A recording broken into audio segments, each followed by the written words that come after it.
Right, we are live. Hey guys, how's it going? Welcome back to the Kiwi Lads channel. We are back for the Champions Cup 2025 fixture between the Stormers and the Sale Sharks. Now, these two sides have already played twice throughout 2024, not against each other, but against other opposition, and currently doesn't look too good for the Stormers. They are sitting in 6th place with a points differential of -47.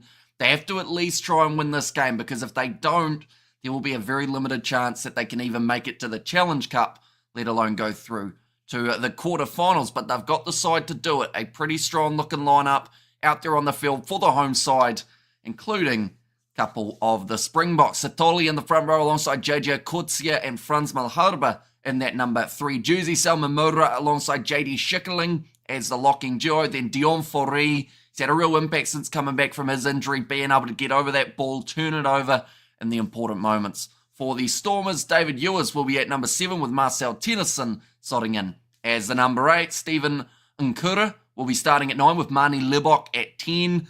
He could be the difference maker. I know so many people judge his kicking tee performances, but in this type of game, up against a side like Sale, I think it will be close either way, so you do need those extra points added. On the board, Jonathan Roach gets the opportunity at 12 with Similani on his outside at 13. Ben Loader, Hudson-Berg, and Warwick Gallant can be 50-50, but this game he has to be 100% going. In form, looking through at the Sale Sharks side, Bevan Rod in the front row alongside Luke Cowan-Dickey and John as the number 3. Finn Rain and Hiron Andrews going to be in the locking duo, so actually Ernest Finn Rain up against his old side.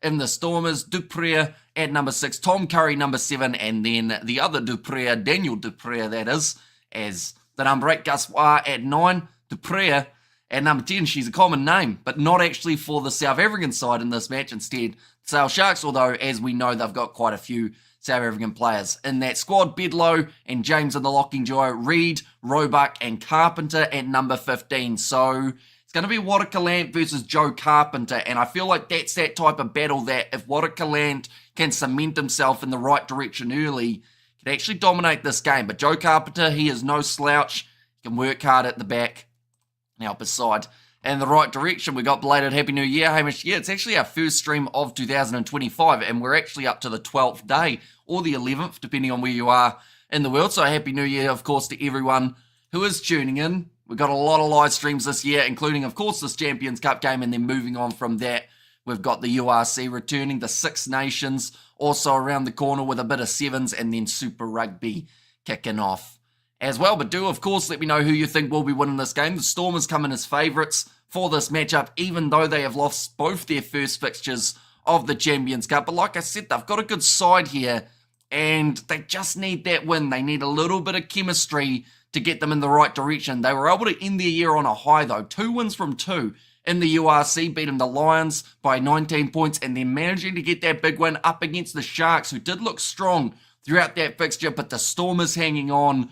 So this would actually be a 3-match winning streak if they're able to get themselves the win here. But the big difference that they've got at the moment seems to be URC and Champions Cup, 2 completely different things. The Stormers doing quite nicely in the URC, the Champions Cup not so much. They have lost 2 games up against Toulon and the Harlequins. That one was pretty one-sided, but they want to change that. They're gonna work hard at home here, and hopefully we get to see a really good performance coming from the Stormers side. For Sale, they have not had the greatest run at times throughout this year, but overall, some decent results, beating Racing 92, 29 points to 7. That was their one win. They did lose to Glasgow, who are on a real tear at the moment in the Champions Cup, as well as the URC. Premiership Rugby, they've gone pretty well, although they did lose their game only 7 days ago up against Gloucester by 16. But we aren't too far away from the kickoff of this match. Hello, Hamish. Welcome back, says Grant. Welcome back to you too, mate. Hopefully you are keeping well. Enjoyed your New Year. Enjoyed Christmas.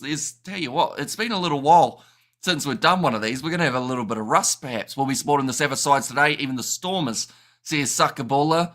So I'll ask you the question, Sakabula. Of the 3 South African sides, well, we could say 4. Of course, the Lions playing in that Challenge Cup.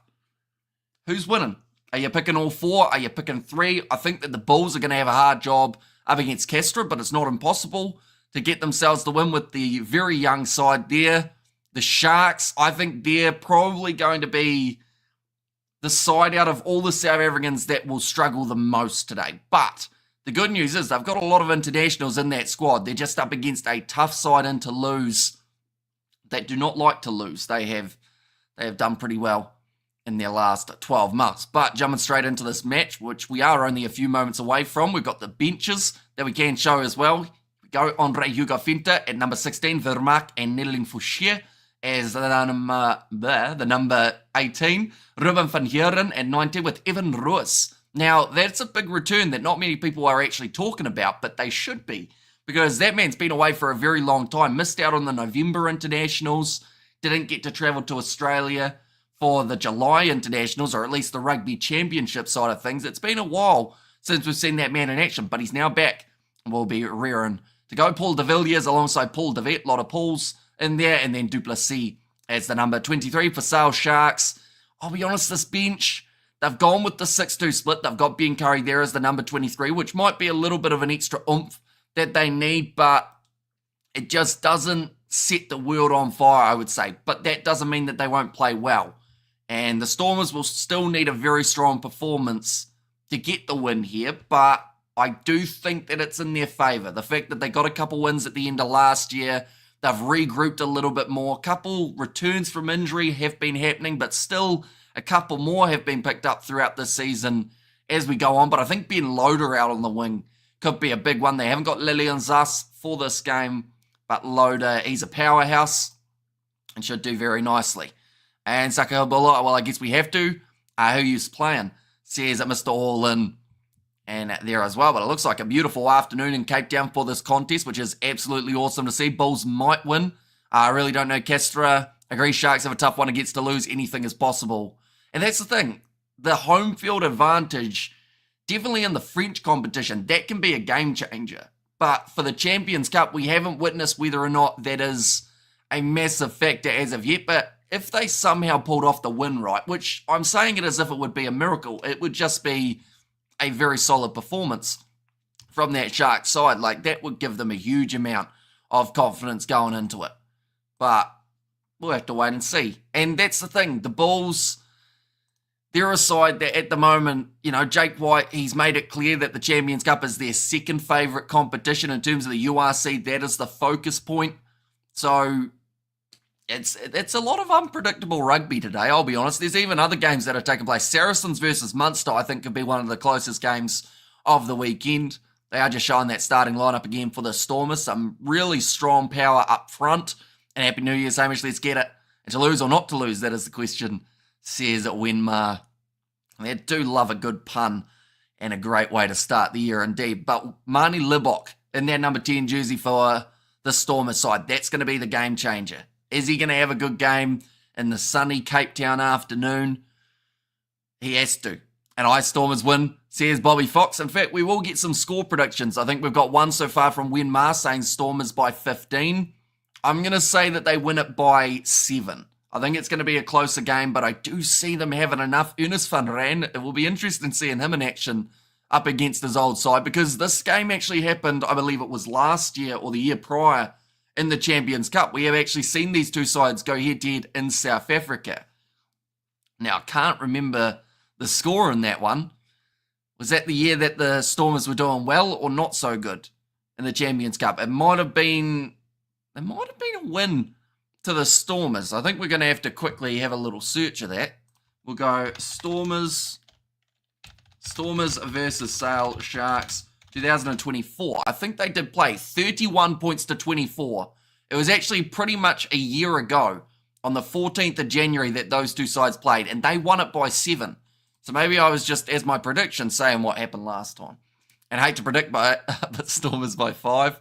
Says Sakabula, Hamish, got to know, who is your super final?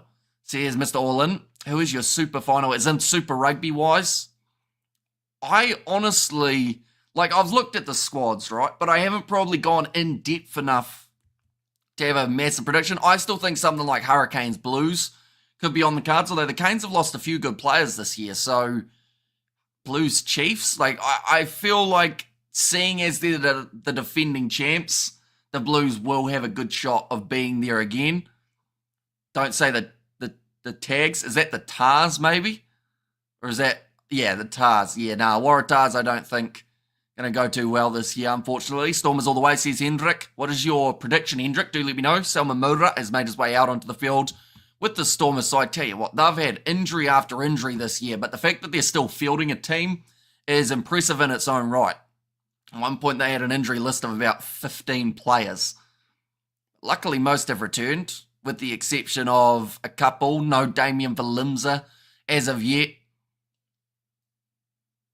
Oh, they're just talking through them at the moment. Sasha Feinberg, Ngome Zulu, he is not playing in this game. Now, he did try and play last match and got injured again. Unfortunately, that was 2 games in a row picking up injuries. And the worst thing is that they were different. So you can't even nurse one without another one going. And 50 up for Schickling. Says Grant there. And Isle and Hamish. Says Robert. See, Schickling's just a quiet workhorse, isn't he? Like, when you think of him, this sounds bad, but when you think of him, you don't think of someone who's played a lot of games, but you've seen him quite a bit, if that makes sense. He just goes about his work, does the lineouts, gets in the occasional breakdown and gives solid performances, but kicked off by LeBoc, and 2025 is underway, and Joe Carpenter taking the catch inside of the 22. That is a fantastic kick. In fact, that is about the best kick he could have given off the start, but Marnie Libok decides to take it quickly, gets it off to Marcel Tennyson, who will run it back at Sam Bedlow. Stephen Nkura. I feel like both sides are going to try and keep a tempo early here. Oh, that was almost going to be stolen in the breakdown. In fact, it was by Luke Cowan-Dickey. But now lets it go. Stormers still have the possession. Blues, Canes. There is no way. I got Canes defeating Satyrs in the quarterfinals. Wait, so you got the Canes defeating the Satyrs in the quarterfinals. So you're saying the Blues are the problem in that one, Mr. Orlin? Or you're saying that the Canes are the problems? Because you've got them at least making it to the semi in that case. A slightly different competition format, isn't it? Seeing as we don't have the Rebels anymore. But a minute in at the moment. And the Stormers, they have had all the possession with the exception of that kick from Carpenter. Charge down kick from Watercalant. Nicely taken by Jonathan Roach. Under a lot of pressure in the breakdown, but they have managed to handle it so far for the home side. Dion Fourie trying to spin out, gets forced backwards a few more metres. Physical defence coming on early. Hiron Andrews, tell you what, it's a South African locking contingency for the Sale Sharks here. It depends, says Mr. Orlin. Yeah, I think seeing as they won last year, you'd still give them a decent shot of making it at least to the semis this year. The big question mark is the Crusaders. That's going to be a knock-on, I believe, from Similani. Yes, it is. And now Sale Sharks. They've got themselves the scrum. We're only a couple minutes in. The Stormers threw a lot at them, but they didn't actually make any meters in the process. In fact, it's not even just going to be a scrum. It's going to be a penalty in favour of Sale Sharks. Gus Wah with a massive smile on his face. Sold the dummy as if he was going to take the quick tap. No one fell for it. But he was having a great time. That's the main thing. Now, Robert Dupre, he will get to kick this one towards the touchline here for the Sale Sharks. This could get them off on a really good start in this game. Like I said, they didn't have much possession at all. So it's accidental offside against, I believe it was Hudsonburg, because it hit Similani, then went forward. That is why it is the penalty rather than a knock-on. No Sasha Feinberg, Ngome Zulu. So Western Province will lose. Says Albert, I mean, he can be an absolute game changer when he gets it right. Sasha Feinberg, Ngome Zulu. We've got a little bit of disruption at line-out time, but we're ready to go now. Luke Cowan-Dickey, nice and hot in the Western Cape. What time, I was about to say what time of the year, but what temperatures do you normally see in South Africa, in Cape Town in particular, at this time of year? It would be, I'm going to sound stupid here, but it's summer at the moment in South Africa, isn't it? They share the time zone, or not the time zone, the seasons with us, I believe. I could be wrong, though. Now getting a little bit closer, Luke Cowan-Dickey. Only 5 metres out from the line, Gus Wah. Almost makes a bit of a mistake there. Referee's whistle's not working very well. Right, tackle off the ball is goal. Is it a full house? It looks all right from what I've seen. I haven't seen too many empty seats. I aim to give it some time. Tars might be my second team. Says Mr. Orlin. Oh, sorry. Yeah, it was Mr. Orlin. I said your name without even looking at it. That's a little bit scary that I'm already remembering things this year. Now, Marnie Libok, he will be able to kick this one towards the touchline. It was actually the penalty against the Sale Sharks there. Cape Town temps depend on wind direction, but it's much cooler close to the beach than inland. Says Albert. Okay. It's a season of heat stroke here. Okay, so it's quite warm. And I'd assume that they'll probably sit in mid-20s, if not 30 today for this game. I haven't actually seen the temperature gauge as of yet, but JJ Coetzee running that ball up for the Stormers. They're sitting 40 metres out from their line, and they are yet to really be within the opposition half. And Kura's tried to kick that, and that's gone backwards almost. In fact, it's gone about a metre. So not the best kick, but it's going to be slapped back. And Kura now, no, it's going to be the penalty going the way of the Sale Sharks again. Yep, it's summer, 2 hours drive out of Cape Town, but it's 34 degrees by us. Jeez, that's got to be a hot drive, doesn't it? Hopefully the AC or the windows are down and you're pumping some air. Is that Brock Harris in the background of the coaching box for the Stormers? I don't actually realise he's taken on coaching. I thought he was still going to be playing until he was 87. But he's in the back there watching on. It's going to be another 5-metre line out here for the Sale Sharks. The Stormers not starting, in terms of territory, the best in this game. But Hiron Andrews, Ernest van Rijn, I'm not mentioning the Stormers locking Joe. In fact, we are looking at the Sale Sharks for this game with those two players, and Andrews takes it nicely. Now, oh no, the ball's been popped out the back, and it's going to be the knock on. 34 is not hot for us. Still sounds a bit toasty, doesn't it? You wouldn't exactly want to sit in a car without the windows down for an hour, or even 5 minutes for that matter. Get quite warm in there. 34 degrees still okay. Late January and early Feb, it regularly goes into the 40s. Says Sakabula. Brock is the player coach. He's coaching in the age groups. Says Grant. And afternoon, lovely Hamish. And Rugby Rockers, says Ruth. I got 3 fans on me, like machines that blow air, not people. Be quite heavy having 3 on you at once, I would think. People, not fans.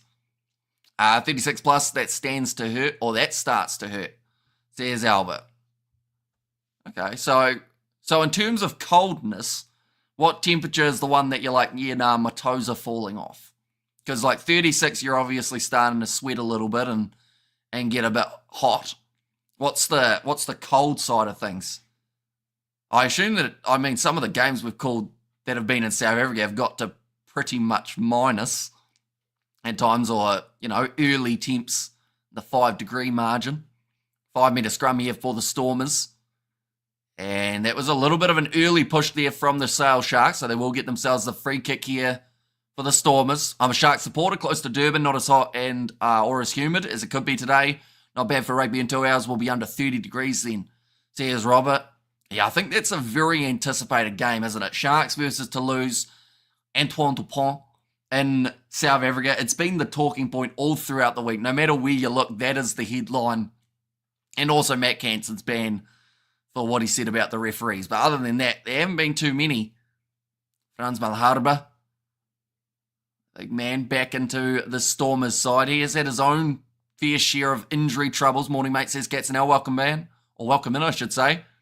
And Van Rijn dropping one there for his home team.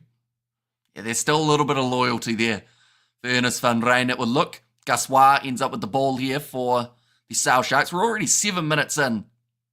And both of these sides have had some decent moments with ball in hand. One thing that the Stormers did well is even when they weren't making meters, they were still keeping possession, which I think later on, definitely if it is warm, might play factor. Kicked high from Sale. Looking for the touchline and beautifully taken by Hudson-Berg, who somehow keeps the ball alive. Nkura slings it across to Marnie Lebok in behind. Warwick Gallant has to take it down by his bootlaces, but now has a bit of open space. Ball on the inside to Roach. No sold. The dummy goes on the outside to Ben Loader, who now will kick it in behind. Chasing this one, Similani. The bounce of the ball is no good. He's complaining that he's being dragged down. This will be interesting here because he already dropped the ball, and I don't know whether or not he was going to regain it. I also think he was in front of the kicker when Ben Loader put it through. So there's a lot to check here. But this could be, best case scenario for the Stormers, a penalty try because of dragging down a guy who was trying to regather his knock on. But we're about to find out. Are they going upstairs or are they just calling a knock on? No, they are. They're drawing the TV for the first time this year. First of many, I should mention. Nice pronouncing Hillant. Says Samila there. And that early scrum was deliberate. Crooks these pommies, says Samila.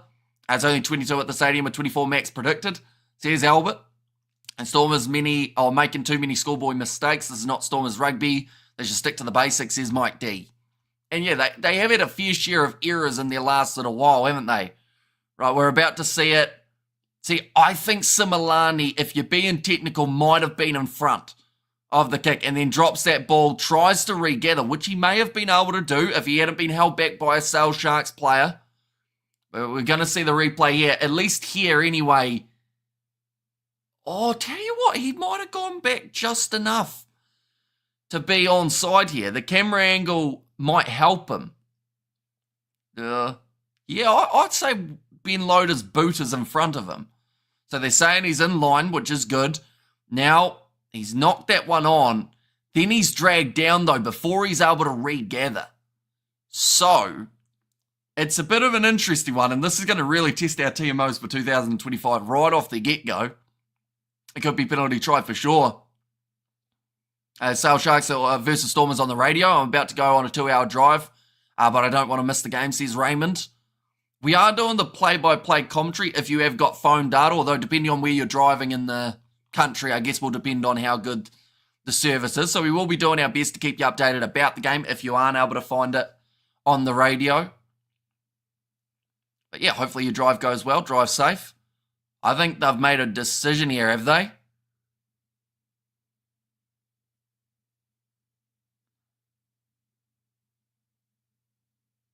Okay, so it's just a knock on.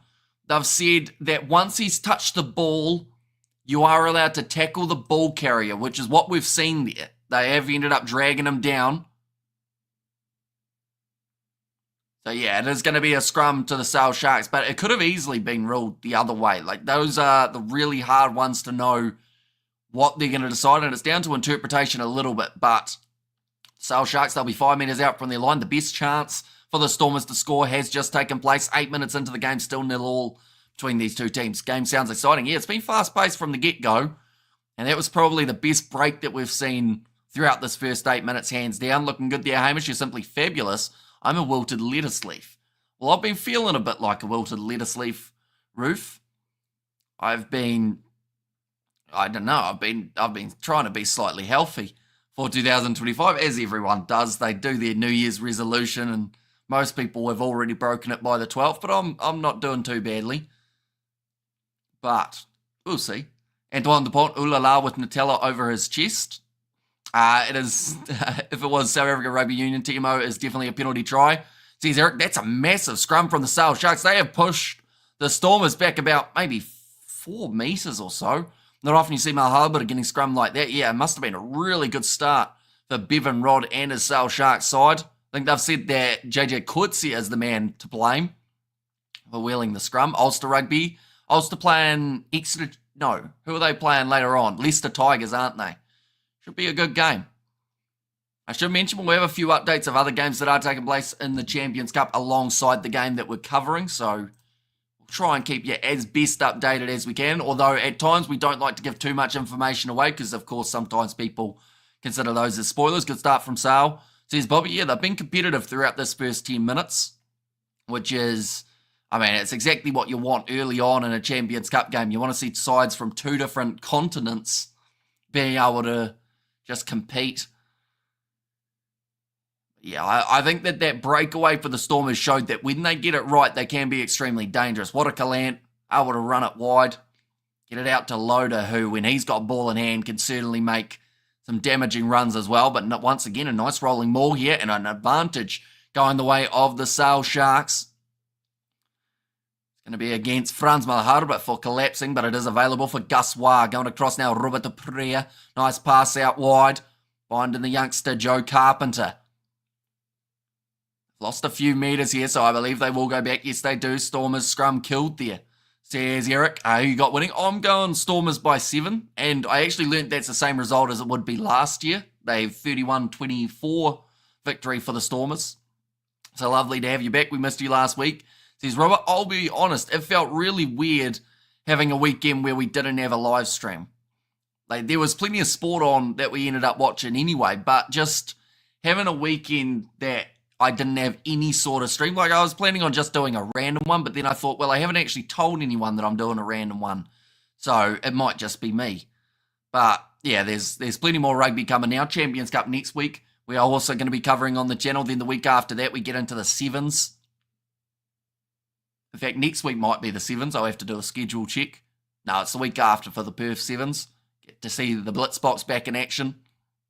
Luke Cowan-Dickie, though, ready to throw this one in for the Sale Sharks. Nicely taken at the back by Dupree. That time it was Jean-Luc. Now, Gus Wah sold the dummy, didn't get the pass away to Luke Cowan-Dickie. 22 metres out from the line at the moment, and they are in a good position. Nice pass going to Tom Roebuck. A few guys out there for Sale Sharks, which we may actually get to see in the Six Nations competition. Not too far away, that ball has become turned over, I believe. Yes, the Stormers have actually managed to get that ball. There was a little knock on from Watercalant. They will go back for the scrum. Hi everyone, says Danielle. Welcome in. Hope you are doing extremely well. Hope you are enjoying 2025. We're already at 2025. I feel like 2026 is only a few months away. Not literally, but just how quick last year also went. We're almost halfway to the next World Cup, which is cool. Flown by. Going to be taking place in Australia. We've got another scrum here. The Stormers will be great when Evan Ruiz comes on. Yeah, massive super sub to have. Hopefully going to be able to play at the same level that he did before the injury. That's one of the unknowns about these guys that get injured. They're either going to be just as good or there is that drop-off, little bit of rust for a while, and then they kind of get back into it. Stormers easy win, 27 points to 3. I like the confidence. They haven't shown it yet, I will say, throughout this game, other than that one big break. But I will ask you, Gary, is that with a bonus point or just a win? No, attack and run forward from Robert Dupree.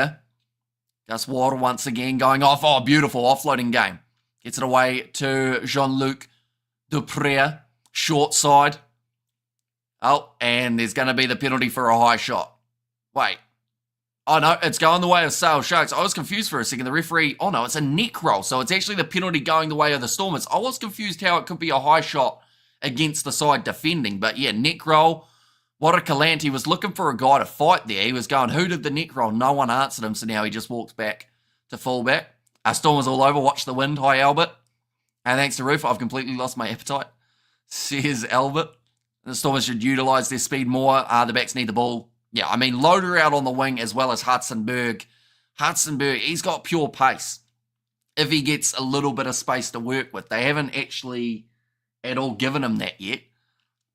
There was one where it was a high ball and he claimed it, but was right next to the touchline, so couldn't really do anything with it. All looks like a bit of an injury here. Will Griff John has gone down. Looks like he's struggling a little bit for now. Hi, Hamish kisses, says Danielle. Hello, Danielle. And Edinburgh and Papignan are leading their games. Says I'm nutty. Who were Edinburgh playing? They were playing someone who they were supposed to beat. Was it Exeter Chiefs that they were playing? I'm just going to have a quick little look. Make sure I've got the right one. Possession is key. Stormers by 10, says Michael. And yeah, I mean, they have had more of the ball throughout the early stages of this match. Okay, Edinburgh are in the Challenge Cup. I'm getting them confused with Bordeaux, who will be playing up against Exeter.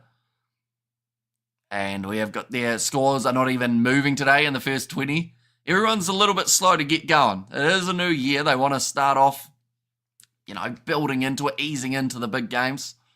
And defence, says Mike. Now, Money Libok kicks it high into the sky. Similani is chasing this one well and has lined it up, but that's going to be a knock-on from Sale, or at least I thought it was. The referee's going to let it play on. Nope, now he goes back for it. And nice watching these games of those two tests against the ABs in New Zealand is already stressing me out, says Sakabula. The key is to not worry about it, Sakabula. As hard as it sounds, like once we get to maybe June, July, that's when to lose sleep. But until then, we're fine. Like, we don't even know who's going to be playing. We don't know the squads. We don't know anything about that game other than where it's being played and what time it's being played. So until then, we can relax. We can just chill out and have a nice breezy 6 months or so. But yeah, once we get closer to those games, I can tell you right now, there will be a lot of nervous fans. And there will be, like you said, before that point as well. Hello from Ireland. Padraig is back. Welcome in, mate. And Sale Sharks to bite Stormers' butts, score 25 points to 22. Did they just put sunscreen on the Sale prop? They put it on the top of his head, did they? I didn't see it at the time, but I do see some white stuff on his head, which I assume is not anything but sun. Oh, Vaseline, maybe? Vaseline on the head. Make him slippery. You got to be sun smart, though. I feel like that is a great example of, being safe in the sun. Howdy, Pete, says Nate. Or, sorry, says Naz, I should say. Welcome in, mate. If you are enjoying 2025 so far, another penalty goes the way of the Sale Sharks. So Robert Duprea, he will once again be able to push this ball into touch. Anti-glare screen says, I am nutty. Second time now we play a school of sardines. Says Wimma. And Toulouse versus Sharks prediction. I want to see the Sharks do well, but Toulouse have stacked their team for this match. So it's going to be a tough one. But the Stormers, the Sharks have got some really strong players in their lineup. They've got Sia Khaleesi. They don't have Apalele Fasi at number 15, though. And I think that is something that could end up hurting them in the long run. Overall, though, Yapinka and Makazole Mapimpi out on the wings is a pretty decent option. Do Sale have Sharks in the ocean? Isn't that copyright territory? Says Samilla. There's a lot of shark sides around the world. There are the Cronulla Sharks. There's the Chelsea Sharks. There's the Sale Sharks. There's another Sharks that I can't think of. The Natal Sharks, of course. The Hollywood Bet Sharks as well. And is there a Sharks in not in the NBA. Maybe the NFL. Is there a Sharks team? Toulouse win by 10, says Bobby Fox. And Stormers will never disappoint. It all depends on discipline in the Stormers camp. No Etzebeth, that is the big one, isn't it? No Fussy and no Etzebeth, I think could be two that if they had, it would have been a lot more competitive. Although, who knows, travelling to South Africa cannot be very easy. And we haven't seen Toulouse do that before, I don't think. Or at least not sending their A side anyway, so could be interesting. Sale, once again, are kicking this one for the corner. They don't want 3-pointers. They want the 7. But they found it very hard to finish the job once they get into that 22. Come on, boys, we can. Says Bernard. Sale Sharks to win. Come on, try time. And too many damn Sharks. Grab a cocktail, says Danielle. Oh, Robert Duprea. He looked for the corner and he actually went a little bit too far. Ended up kicking it dead. And that is a massive mistake because they could have been in a great position on the field. We're only 17 minutes into this game. And we're still 0-0. Low-scoring one to start the year. We say that they have already played this year, the Sale Sharks. First Champions Cup game of the year, we should say. For anyone wondering who these two sides are playing, well, we have got the scrum reset as well. It is going to be for the Stormers. They are taking on Racing 92 in France. That's going to be a tough fixture. And then for Sale, they have got Toulon in England. So, decent chance of walking away with that. Toulon actually a side that have beaten the Stormers this year already. Este isn't playing today. Says Samilla. I think he's missing in the starting lineup anyway. I think it's Francois Fenta and Ethan Hooker who are going to be starting. So once again, that is another big hit, you could say. Nice run forward from Mani Libok. Now, Nkura. In fact, Estaisen was injured, wasn't he? That will be why he's not playing, due to that injury in the... In fact, Fussy was injured in that game too, wasn't he? The last game of last year, I think both men went down with injuries in pretty much the same play for two different things. Now, nice chip from Mani Libok, but he can't quite drag it back in. Sale Sharks back in position, and Luke James decides to kick it in behind, looking for a little bit of territory. Stepping from Similani. In fact, I never actually heard the outcome of those two other injuries, the Fussy one and the Estaisen injuries. Fussy's look serious. Estaisen's looked like it wasn't the best either, though, because for that man to stay down would have been semi-severe, I would think. Now, Mani Libok kicking downfield. They weren't able to find touch with it as it was taken back on the halfway line now. Chance for Joe Carpenter. Goes across to the hands of Aaron Reid. Tackled early and driven into the turf by Watercalant. Gus Ward. Going back across to Dupree. That time it was Dan Dupree. I should clarify, seeing as there are 3 Duprees on the field at the moment. Salman Murat looked for the turnover and the breakdown. Couldn't get it in yellow and roof. Are going to need to toss a coin or mud fight to the death. Says Wenma. Let's see if Ethan Hooker is the real deal or Lorenzo Julius.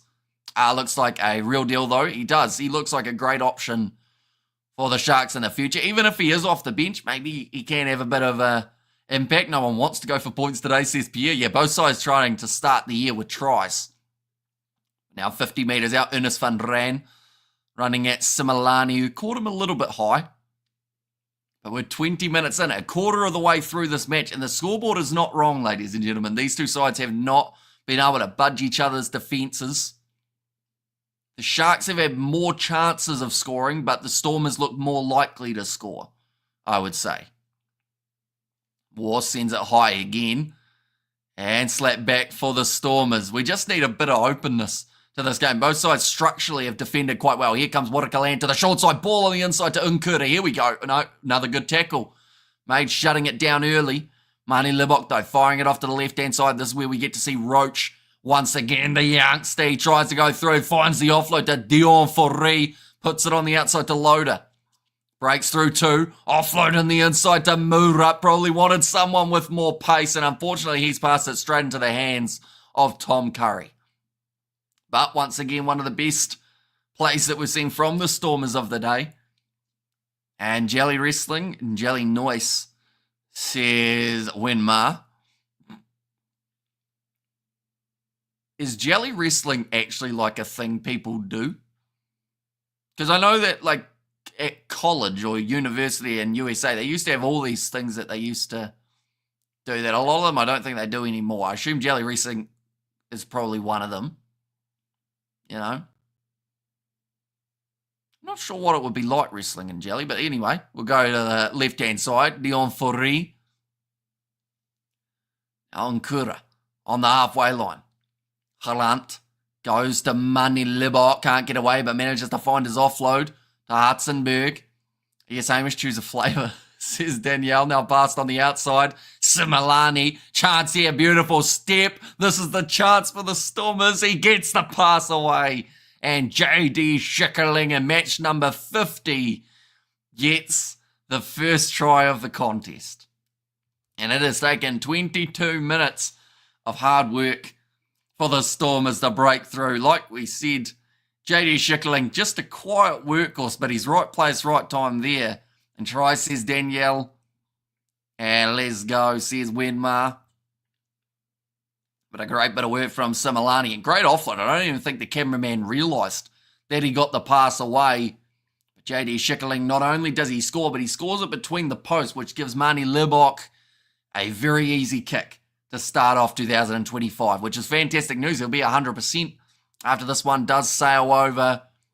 And the Stormers, with the position that they are on the table, the team above them are the Sale Sharks on 4 points. Stormers really do need a bonus point win here to be back in with a shot. We have there the Stormers have let all the Paul Ruiz Stars slide away, says Pierre-Jean Hartenick. And also we've got there get in, boys, says Grant Swartz, and Hamish is super electrifying, says Roof. I don't know about that, but I'll take it. But JD Schickerling, the man, does score it for the Stormers.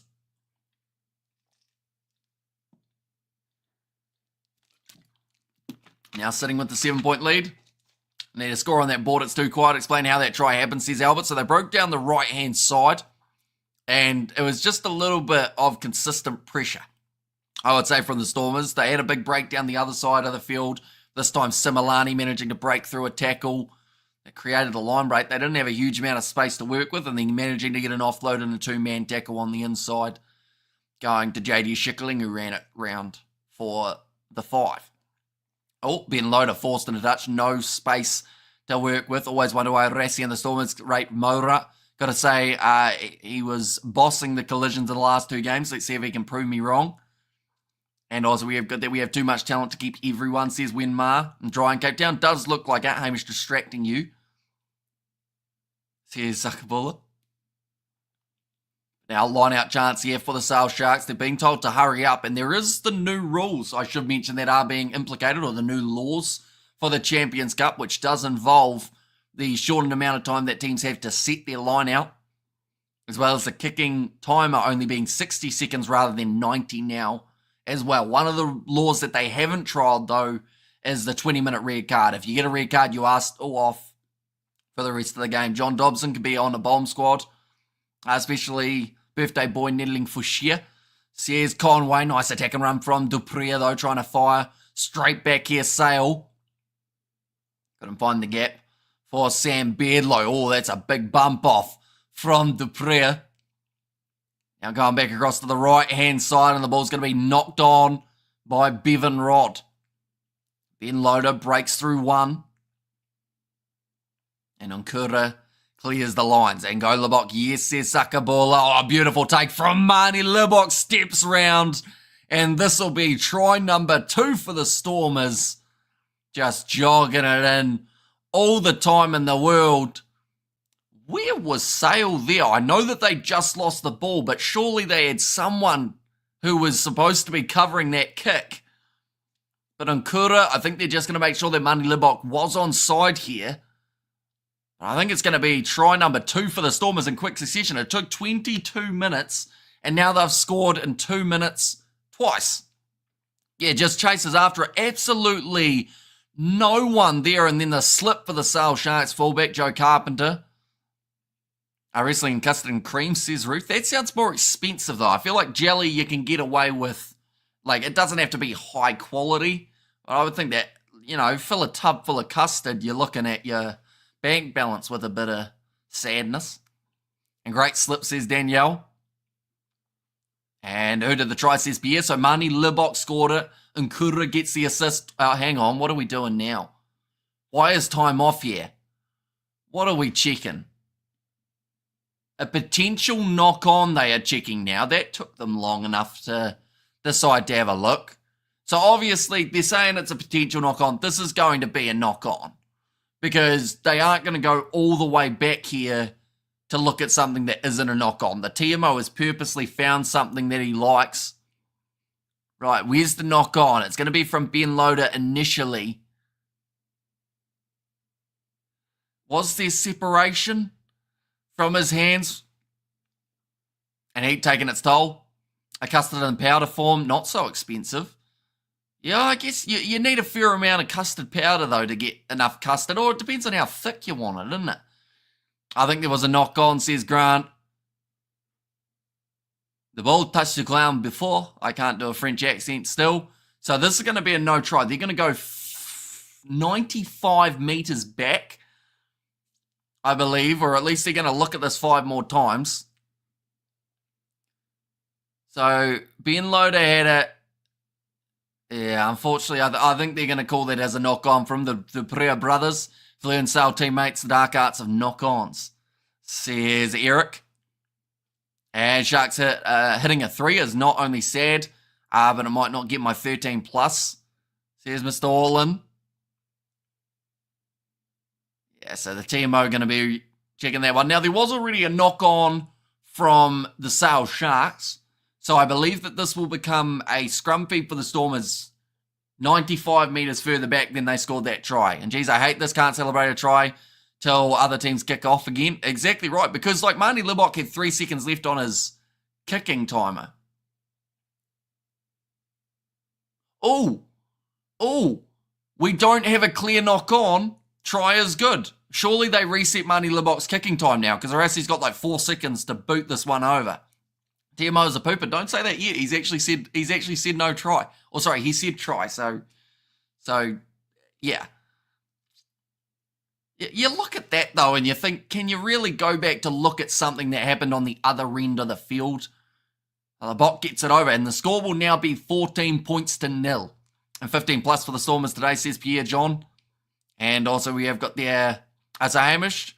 Do you get more UV rays on the skin in Cape Town because it's more dry in Durban? Honestly, I couldn't tell you about the UV rays in the air in South Africa. I know UV is quite high in New Zealand. You know, if you get it wrong, you get burnt badly. I found that out over New Year's. I didn't even think I'd been in the sun that much. And I ended up with a big red strip around there. But I do see the Sharks finishing with 0, says Mr. Allin. Brutal. And another error from Robert du Preez. The pressure's starting to get to them a little bit here for the Sale Sharks, as they are now down by 2 tries and another mistake being made. And it's just, you know, we have got their question should be, is there control? Says Eric. Yeah, a lot of the time they do just check, don't they, to see whether or not there is momentum of the ball going forward without checking if the hand also has that one. Like for him, he had a bit of a fumble, but he still kind of controlled it with his leg, if that makes sense. Okay, just checking you're awake. Says Danielle there. And also we have got these Sharks edging up towards the try line. They've won 2 scrums so far, Sale Sharks. The Stormers have lost 1, although they did also give away a penalty in another one. And, oh, that was almost another one going their way. Sale. 28 minutes in at the moment. 14 points to 0. Well, I don't see. But keep that fire commentary coming. Says Mr. Allin. And we have got there, let's go the Sharks. And how does relatives get to play in one team when the talent is lining up for contracts? I think, you know, it's one of those ones that if one of them does well, you go, oh yeah, you got a brother who also plays, might as well sign him. And then if all 3 of them, like they are probably 3 of the, I want to say the better players at Sale Sharks, although we have seen a lot of errors from Robert du Preez in this match so far.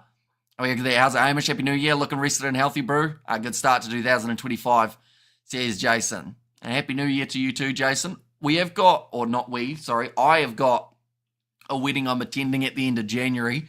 So I've tried to start this year healthy because or else I won't fit in the pants. And yeah, I'm hoping to wear the same pants that I wore for the wedding I went to last year. That was actually in the opening round of the Super Rugby competition. And this year, the sister of the one who got married last year is going to get married in the first week of the Six Nations. I've got to look at these schedules when they do these things. But yeah, so I can't get in the pants at the moment. So I'm working on that. Full carnivore diet with lots of butter and fat. You won't get sunburnt, built-in sunscreen, no good. Oh, no need for Big Pharma, says Bruce. We have got the compliments of the season. Hamish, Happy New Year to you, sir, says Cameron. Happy New Year to you too, Cameron. Hopefully you are excited for all the matches that we have got today. Now, I will mention that Castra versus Bulls game, I'm not sure how it's going to go. The Bulls have gone with a very mixed team in that contest. You know, the B and C team, some people have called it, but hopefully they do all right. Sharks going to have a tough game. The Stormers may be the only South African side of the Champions Cup that we actually see get a victory. Can't get it in the pants, or can't get in the pants. Title for Hamish the Six Day. It sounds like it wouldn't be the title of it because, oh, that's a good catch. Very good catch from Joe Carpenter. Had to be claimed. There's already another advantage though. This one going against Tom Curry. Stormers, I think they'll kick for the corner again here. They've already got 2 tries. 4 tries will give them the bonus point. And just to put it into perspective, they need as many points as they can get. Their points differential currently in this competition is minus 47. Now, that might not be a factor later on, but when you consider the fact that they've only got a couple more games remaining, they have to make the absolute most of it. They've got Racing 92 next week, but they are playing in France. So they're already on 5 points. They can get any form of point from this game, or if they can get the victory, then the Stormers are in a lot of trouble. They're already in a lot of trouble, to be fair. It's going to be very tough to get out of the group stage. They might make it into the Challenge Cup quarterfinals, though. There's going to be a knock-on at line-out time. All right, Hamish and everyone, Happy New Year to all. Great to hear your commentary again, Hamish. Please can you explain the protection of the scrum half law, as well as the changes to the TMO protocols, says Lilia B. I'll be honest, some of the new laws that they've got, I'm still a little bit unsure of in terms of all of the fine-tuned details, but the TMOs, they have still got a lot of power in terms of how far back they can go to look at something. We saw a perfect example of that. The try was scored by Marnie Libok, but because of the knock-on or the potential knock-on happening in that same passage of play, they went back and had a look at it. The scrum half, that's pretty much to do with the scrums mainly. You know how sometimes you see a scrum half trying to annoy the other scrum half by grabbing him and whatnot. You're not really allowed to do that now. That gets you in a bit of trouble. And a wild Sale Sharks, says Brian. And hi, Lily, happy new year to you too. I should have said non. Yeah, it would have been better, Grant, if you had the non in there. Yeah. Now penalty goes the way of Sale Sharks again. Done well in their scrum so far throughout this game. That's the third scrum penalty, I believe, going in their favour. Glasgow rip Racing to shreds last night. Stormers should beat them too. Afternoon all, although the big difference is Glasgow were at home. French sides at home, they're a whole different beast, as we've been learning so far. And you're right, only one South African win, the Stormers, and I'm a Shark supporter, says Robert. Do you see them doing all right up against Toulouse, Robert? Like, could you see any sort of really big upset or keeping it close type thing, or do you just think Toulouse will run away with it? Like, I look through at that Shark side and see no Itzebeth, no Apalele Fassi, no Andre Esterhuizen, and also no Grant Williams, and think, you know, that hurts big time. Definitely when you're versing a side like Toulouse, who have scored like 90 points throughout their first two games of the Champions Cup. And Bull's team isn't even a D team, very, very weak team, says Albert. Yeah, there's some guys in that team that I haven't actually heard of, so the pronunciation will be the tricky part. Nicely claimed by the Sale Sharks. I should also mention at line-out time now, they have implemented the law that is, if the opposition do not contest, you are allowed a not straight line-out. So that's something to factor in as we move towards the future. And Sharks will hire a Namibian player to take out DuPont again. Says, I am nutty. I don't see France struggle this much. I have not seen France struggle this much in years for scrums. Yeah, he hasn't looked his best at the moment, Frans Malherbe. And I don't think he is, but he actually looks a little bit smaller than he did last year. Which sounds weird to say, but just looking at him in the field, it's as if he's cut down a little bit since maybe being injured. Maybe he's lost a bit of the weight there or something, but he just doesn't look, I don't know, he doesn't look as bulky as he normally would, in like a good way, if that makes sense. This is the year we're going to find out the Cheetahs, Pumas, and Riquas are going to join Super Rugby from 2027. Says Mike D. Agree, Albert. That Bull team is a weak team, not a weekend top team. And yeah, Malherbe not looking himself. They're going to go in for, I think we're going to see another scrum here. Sharks back will compete. I need strict structure to play to lose. If it opens up, they'll eat you. Say Jimbo, yeah. I mean, looking at their back three, Ramos out there, they've got Lebel, and then just looking at the overall back line, it's a good side. Who scored the try? So far, we have seen 2 tries scored, one for JD Schickerling and one that was scored by Mani Libok. So those are the 2 that we've seen so far. Still plenty of time for plenty more as well. Cape Town cool with the southeast wind. And hot and humid in Durban might help the Sharks a little to prevent a blowout, but French will take it. And yeah, like Toulouse, one thing we've seen throughout this Champions Cup in particular is as soon as they find a massive, like, or even just a momentum shift, they just roll with it. Franz is normally a double door fridge. He looks more like a small chest freezer, says Grant. And 15 points to 19 to Edinburgh, so a high-scoring game in the Challenge Cup. By the sounds of it, it's going to be a very tough game for the Sharks. The home crowd advantage could play a part. Sold-out crowd. Yeah, I don't think that's the type of game that anyone who was at least close enough to get tickets and in a position to get tickets would want to miss. Oh, penalty this time. Hang on. Oh, it's a penalty going the way of the Stormers at scrum time, and this is actually going to be a yellow card. Wait, hang on. No, Frans Malherbe's been yellow carded. My apologies. Ref put up the wrong arm. But Malherbe shown a yellow card here. This is interesting for Frans Malherbe. Are we going to... Are we seeing the end of his, like, international... I don't want to get too ahead of us here, right? But... like, he just hasn't looked himself in this game. And you hope that he finds his rhythm at some point. But if he doesn't, he is up there in age. So who knows? Maybe we aren't going to see the big man at internationals again. But he's just been dominated by Bevan Rod. Give France cake, says Sakabola. Did Lebok convert the tries as well? He certainly did. Straight out in front for both of them within 5 metres of the post. So nice, easy kicks, but still 100% for Mani Lebok at the start. 36 and a half is not that old. Is he just one of those guys who's been around forever, so you just think he's older? He's only like 33, isn't he? Or something like that. Franz Malharba, what is he? He is, he's 33. I'm just seeing a picture of him. He's not as bulky as he used to be, I don't think. Because what injury did he have? Was it I can't remember what it was. Neck was kits off. Was Malharba also something structurally? Because if it's a back injury or a neck injury that he had, that would make sense of why he's like gone down a little bit in terms of weight, because of the fact that you aren't really able to exercise as much. Stormers won the match with great defence. First 20 minutes, Sale finished here. There's Eric. And yeah, that's the thing. Sale had a lot of chances early to score tries, but they just couldn't get it done. Nettling for Shear will make his way onto the field as a replacement. Franz dominated Ox last time.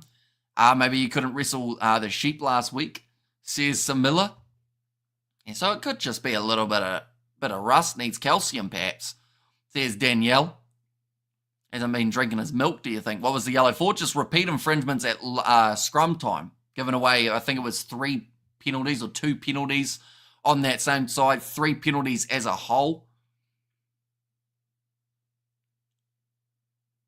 Looks like Nettling for Shear is on the field now as the only replacement so far in this game. But we did see Andre Hugo Finte having a bit of a chat there with Franz Malharba. Just discussing with him a little bit of tactics, perhaps. A legal bind, I think, says Wemma. Yeah, just each time he's gone into it, he's just been forced backwards, Franz Malharba. And yeah, you don't normally see that. You normally see him as the one pushing someone back. Now scrum feed again. Stephen Nkura will feed the ball in. And that is going to be the penalty going the way of the Stormers. So one little change at scrum time and all of a sudden they dominate one. So I'm not sure what happened there.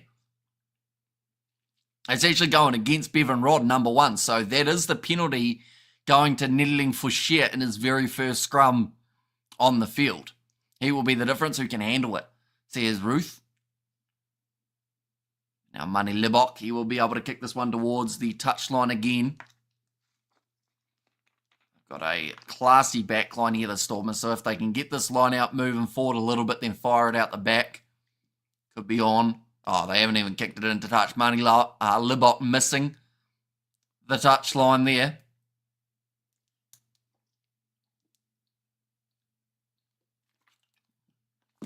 Lebok sends it high. Nicely taken there by Aaron Reid. Upon his glowing red. Heat too much, says Wenma. A pass across Curry, looping around play. Gets it out wide to Robert Duprea. Tackle on him by Watakalank, very close to the touchline, but somehow staying in the field of play. That is brilliant work from Luke James. And now Duprea, almost able to break through. That is Jean-Luc War going back across. Terrible pass. And no one knew where the ball was except for Mani Lebok, who kicks the ball forward, loses the foot race to Aaron Reid, who manages to get back in time. Keep the ball for Sale. Is it raining in Durban? Don't think so. I think it's supposed to be quite warm in Durban for that game. I'll adjust my score prediction, 30-20 in favour of the Stormers, says Ruth. Now, ball is still there. Sale Sharks, they've got 30 seconds. It almost looks like they're looking to use a few forward phases here, and then they might just boot this ball into touch and claim half-time. But it has been a fast-paced one, so both of these sides will be definitely looking forward to a nice rest. I think they've just looked up at the score board at the moment. They know that there's 10 seconds remaining. Bit of a counter-up coming from Dion Fourie. Always working hard. War. Gonna kick it back. They've been told to use it. Did the whistle blow? Yeah, it must have. Tell you what, they really put that down to the second to put that ball into touch. We've actually seen that in another game, didn't we? I can't remember which one it was, but someone kicked the ball into touch. It might have actually been a Stormers game that they booted the ball out, and then the referee went, oh, it's not actually half-time yet. The whistle or the siren didn't blow. So they had to go back out there, but 14-0 at the moment in this game. Stormers doing nicely, scoring the 2 tries. JD Schickerling as well as Marnie Libok, the 2 try scorers. Sale Sharks, they've had multiple chances, but they haven't been able to cross that try line in what would be a much-needed win. Nice thunderstorm here. And go dance in the rain, says Danielle. We have got there up Dawaz, says Zach. And Maharba, he's not looking great here, a bit off. And Durban today, not too hot, not too humid, under 30 degrees, no rain. Imagine a time or one-time game a year where the Super Rugby champions play the URT champions or versus the Champions Cup winners. Fun fact, Mike D, they did that. Last year in February, the Crusaders took on Munster in a champion versus champion match. The unfortunate nature was it took place during a window where the internationals for Munster weren't available, and also the Crusaders had just lost all of their guys who were going overseas, like Moonga, like Whainānuku, but they actually did do the champion versus champion match, and they did terribly in promoting it because hardly anyone knew that it took place. They also decided to put it on at the same time as a Six Nations fixture, so a lot of people were watching that rather than that matchup. But honestly, it could have been something that was advertised and made into a big deal, but they decided to brush it under the rug and make it like it was a pre-season game that no one cared about. So I'd like to think if they were going to eventually go for that Club World Cup that they're talking about, maybe they'd start trying harder to promote it. But yeah, it slipped under the radar. Munster in the end winning that game due to the Crusaders missing a kick at the end. And Money Man of the Match show, they hate us. Says Samilla, and thought Bulls catching the ball was bad. Past few matches, but Sale even worse, says Eric. 2027, I'd definitely go into a World Cup run here. I'm definitely doing a World Cup run here, says Mr. Hallin. Marnie is in his prime today, says Pierre Jean. Money Man of the Match, because he kicked 3 up and unders, says Eric. I mean, to be fair, he did score a try and almost scored another one there as well. So he has been looking pretty decent out there on the park so far. Hamish Whainānuku is not needed, maybe for Zell, but we will find out, says Mr. Hallin. Yeah, it'll be interesting to see what happens with that eligibility of the ABs. For now, it does seem like they are sticking firm with their decision. Hamish, you're still looking cool. We're hot here, says Ruth. Yeah, currently it's 10 degrees Celsius here in New Zealand, so yeah, it's actually not bad. It could be worse in terms of the temperature. I remember doing the streams, I think it was 2 years ago, and we were doing the middle of winter streams when we were sitting and it was -3 or -4. Which was pretty brutal. And Marnie is like Nas Botha. People either love him or hate him, says Stefan. And we have got there. The guy is not CDA, says Samilla. And Nas could kick, says Sakabula. And poor Tom, his curry is too hot. We will check the stats for this game while we are at halftime as well, ladies and gentlemen. See exactly what is happening in terms of possession, territory, etc. for this match. There are still quite a few entertaining games that are taking place today for the Champions Cup. Exeter Chiefs taking on Bordeaux. Sharks taking on Toulouse. That is the next game that we are going to be covering on the channel. Munster versus Saracens. I think that's going to be the closest game of the weekend. Stade Francais versus Northampton. Leicester Tigers versus Ulster. And also the Bulls taking on Castra as the other game. Nas also could not, refuse to pass. And Nas avoided the collision, waiting for Evan Rua's return. Yeah, it shouldn't be too far away. We've seen some decent work so far from the starting 3, Tennyson, Ewers, and Fori. But honestly, we probably haven't seen them as much as we thought we would. Then under pressure, as radar will be out. Usual tricks from Money Lebok. Here's Bruce. Currently, in terms of the attacking stats, 304 metres made by the Stormers compared to the 115 made by Sale Sharks. 7 clean breaks to the 2. In favour of the Stormers, 13 defenders beaten compared to the 4 that we've seen from the Sale Sharks. So a lot of stats in favour of the Stormers team, and it's more so what they've been able to do once they've had those breaks that has led to those 2 extra tries. Offloads, they've had a few. They've had 6 compared to the 3.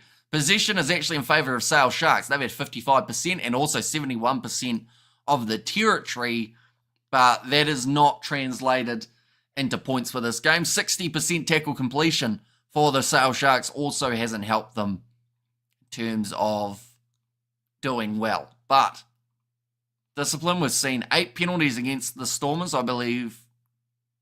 At least 3 of those have been from scrums, which is why we saw Franz Malharba sent off the field with the yellow card. Overall, in terms of the set piece, the scrums are interesting. They've only lost 1 at this point for the Stormers from their own feed. 100% in lineouts as well as scrums for Sale. So better at the set piece, better in possession and territory, but the Stormers are getting different stats in their favour. The line breaks, clean breaks, and tries. So which one would you prefer? Gerber scored when the ball didn't go to Nuss at first receiver. What's the biggest town/city from you?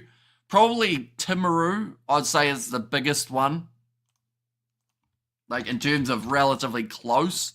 If you're talking about a city, that's probably Christchurch or Dunedin. But, like, in terms of population, Timaru's population is 48,900. So that's what I consider, like, a big... That was in 2023. It's probably gone up since then, I should mention. Marnie is an excellent player on the field. The kick he does on the field are acceptable. It's just not consistent penalty and conversion kicker. That's true. Something happens when there's that pressure on. It seems to be the little switch that doesn't quite work. You're sitting in front of a lovely picture of Signal Hill behind you, Green Point. Here's Ruth. If this score ends like this, though, by 1 point, here's a Mr. All-In. They're just showing there the Glasgow game versus Racing 92. A really good performance. What's the biggest town from you in New Zealand? Once again, Timaru, like I said. I assume you put that before I just said about it, maybe.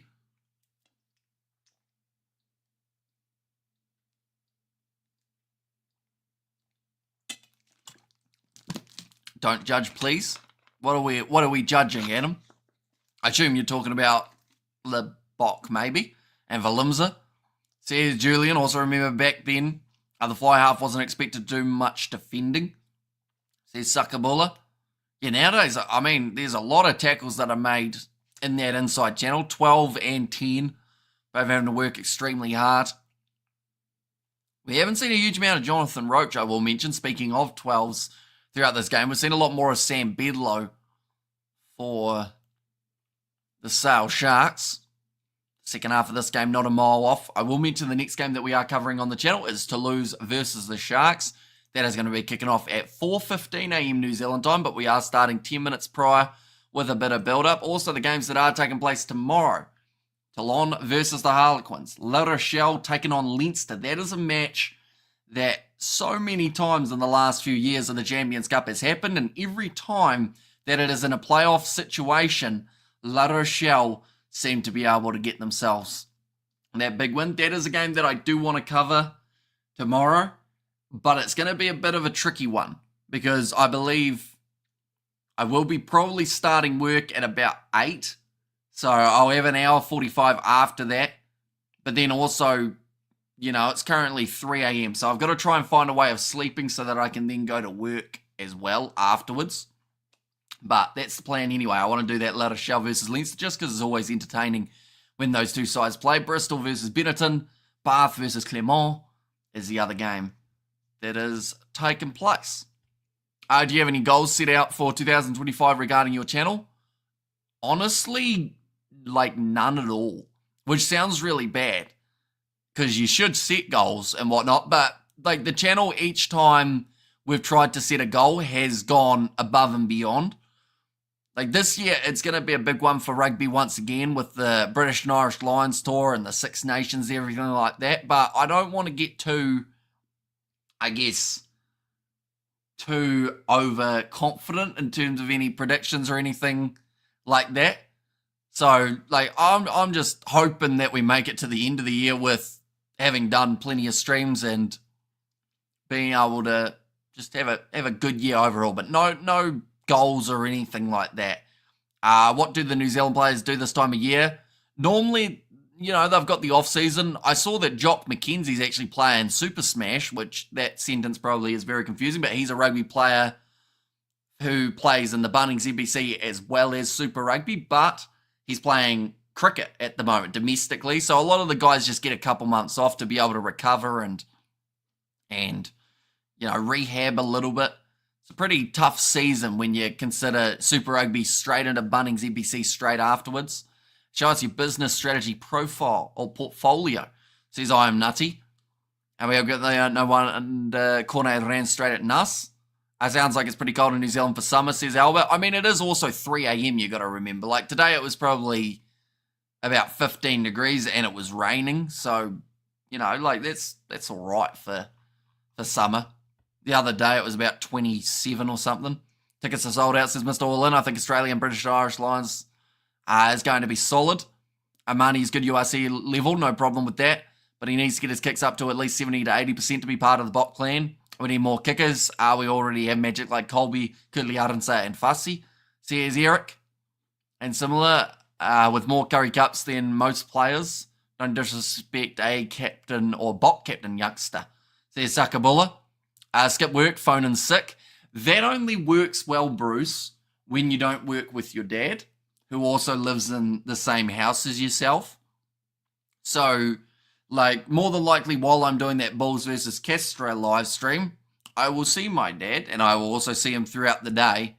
So, do you think I should just put in the early signs of I've got a bit of a cough for some reason? You think I should do that? But I'm still going to do the live stream in the middle of the night, but I just won't go to work. I'll be right. It's only 10 minutes away where we're working. I'll get a quick break or quick sleep at some point. Surely the Super Rugby players should be in pre-season now, says Grant. Yeah, they'll be getting close to it now.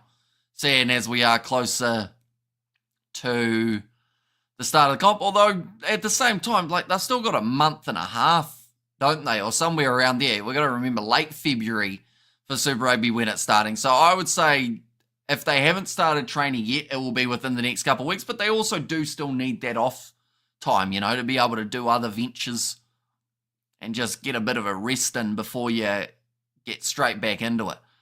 From Brookpan, it's about 20 degrees Celsius and raining. Yes, start acting now, Hamish, says Bruce. I think he will see straight through it, to be honest. As soon as I'm a bit coffee today, he'll be like, so you're doing that 4:15 stream? I'll be like, yep. Fake a fever, yes, says Albert. I'm terrible at lying. That's one thing that I feel like a lot of you guys have learned already, but I just suck at lying. Anytime I try to, doesn't work.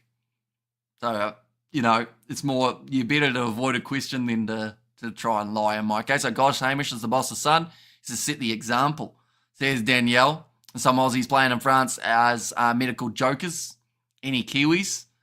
Says I'm nutty. I mean, quite a few Kiwis playing in France. We're actually going to see in that Castro versus the Bulls game, we're going to get to see Jack Goodhue in action, which is quite exciting. Half time, it's taken long. Excited for the second half, says Pierre Jean. And fake a fever, yes. Hamish is a Nepo baby. I don't actually know what that means, to be honest. I know it's a Nepo baby is a thing, but I don't actually know what it is. Could you please let me know, Grant? And that's not me lying as well. I just have no idea. If Labok is in a Bok team, there has to be a backup kicker. So do you leave out to accommodate him? Says Sakabola. I mean, they've tried a few things. They've tried Hendrickser as a backup kicker. They've tried, Sasha, if he's in the starting lineup, you could look at him. Pollard, if he's in the starting side. Colby's had the kicking tee before, but then they got rid of that for some reason. We are always terrible at lying. Says Mr. All In. And big love, Hamish, big love, everyone. How are we doing? Welcome in, Sebastian. Happy 2025. Hope you are doing very good. I say I'm a good commentator. Says, cool story, bro. Do you have any brothers and sisters, Hamish? I have one sister who is older than myself. And that's all. Just the one sibling. Marnie can do flashy stuff against weaker teams, test teams. Against top 5 teams, it should be Pollard and one of Sasha Feinberg, Mazulu or Jordan. Happy 2025, mate. Says Sebastian. But right, we're back underway for the second half, ladies and gentlemen. That was a very long halftime break, but it is now over, and we're ready to get into the action for the second 40 minutes. Although Sebastian says Ruth, at the moment, the way that it sits, Sale Sharks need 4 tries to get themselves the bonus point. 3 tries would get them into the lead. And for the Stormers, 2 more tries would give them the bonus point. I think Nepo means nepotism. Okay, well then what does nepotism mean? Because I honestly don't know either. Yeah, I'm not too sure. Grant will be given a big description, I would say. Nepolulala. You only got the job because your dad is the boss.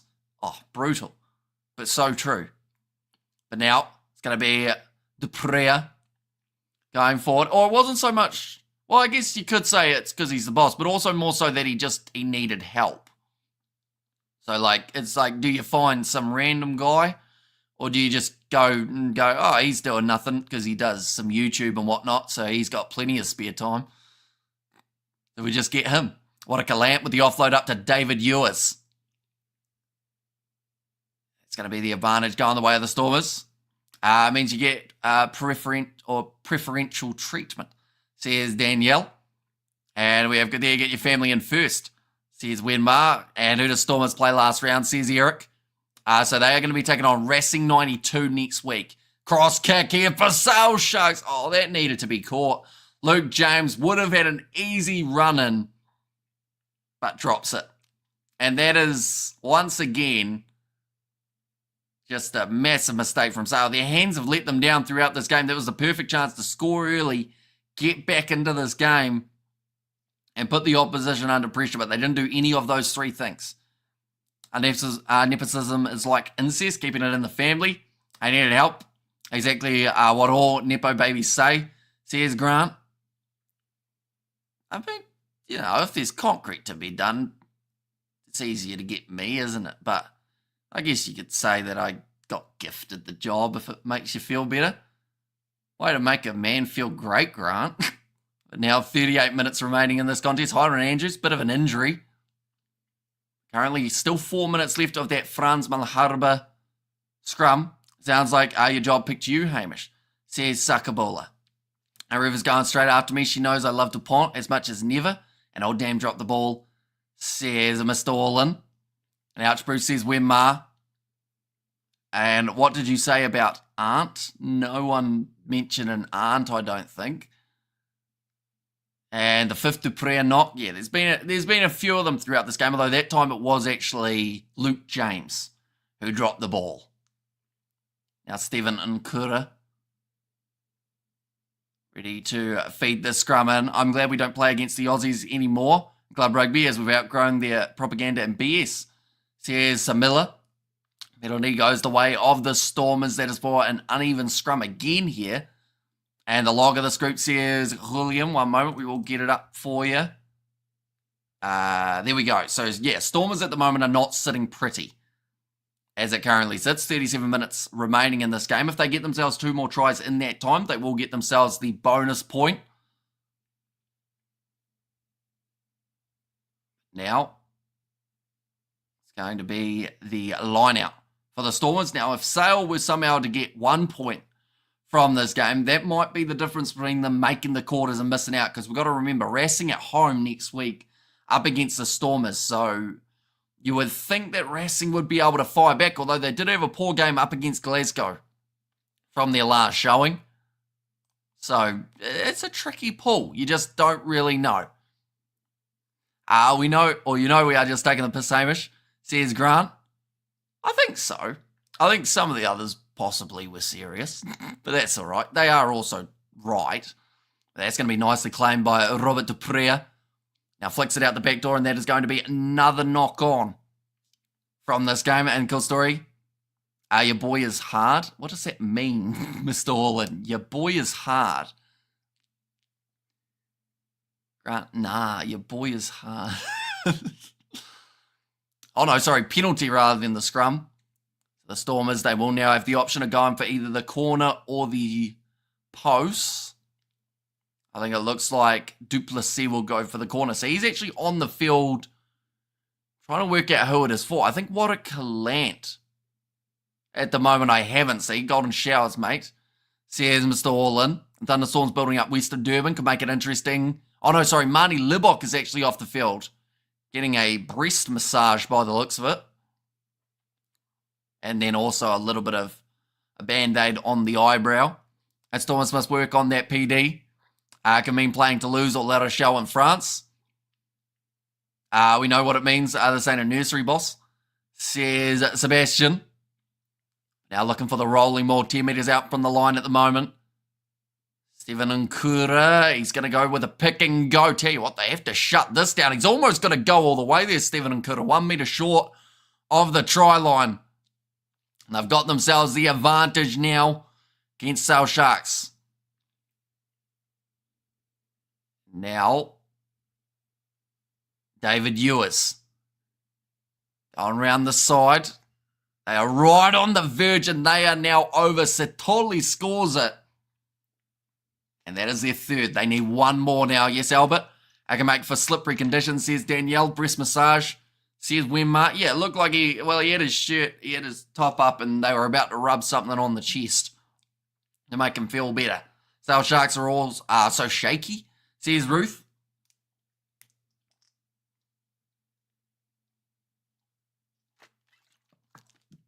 But Satoli doesn't get to score too often. We've already seen two guys who don't normally score in this game scoring. JD Schickerling able to get the opening try of the contest, and then Satoli just with that big pick and go over the top of Ernest van Rijn, his old teammate.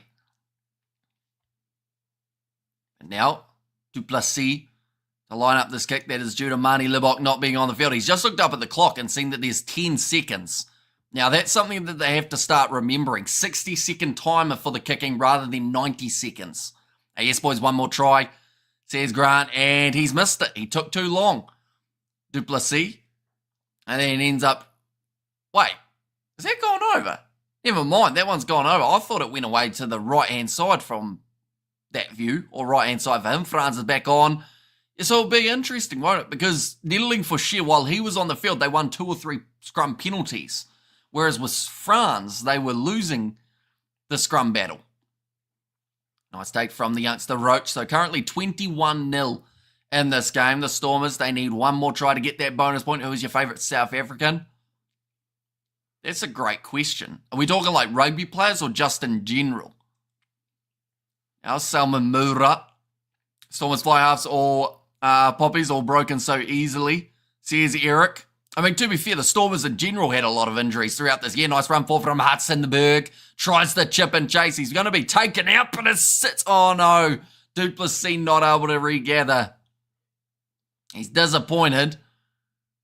And they're going to go back, or are they? Are they going to check this one, or are they just going back for the penalty? It looks like just the penalty is what they'll go with. Although normally when you've taken a guy out, yeah, it's going to be a yellow card for Robert Dupre.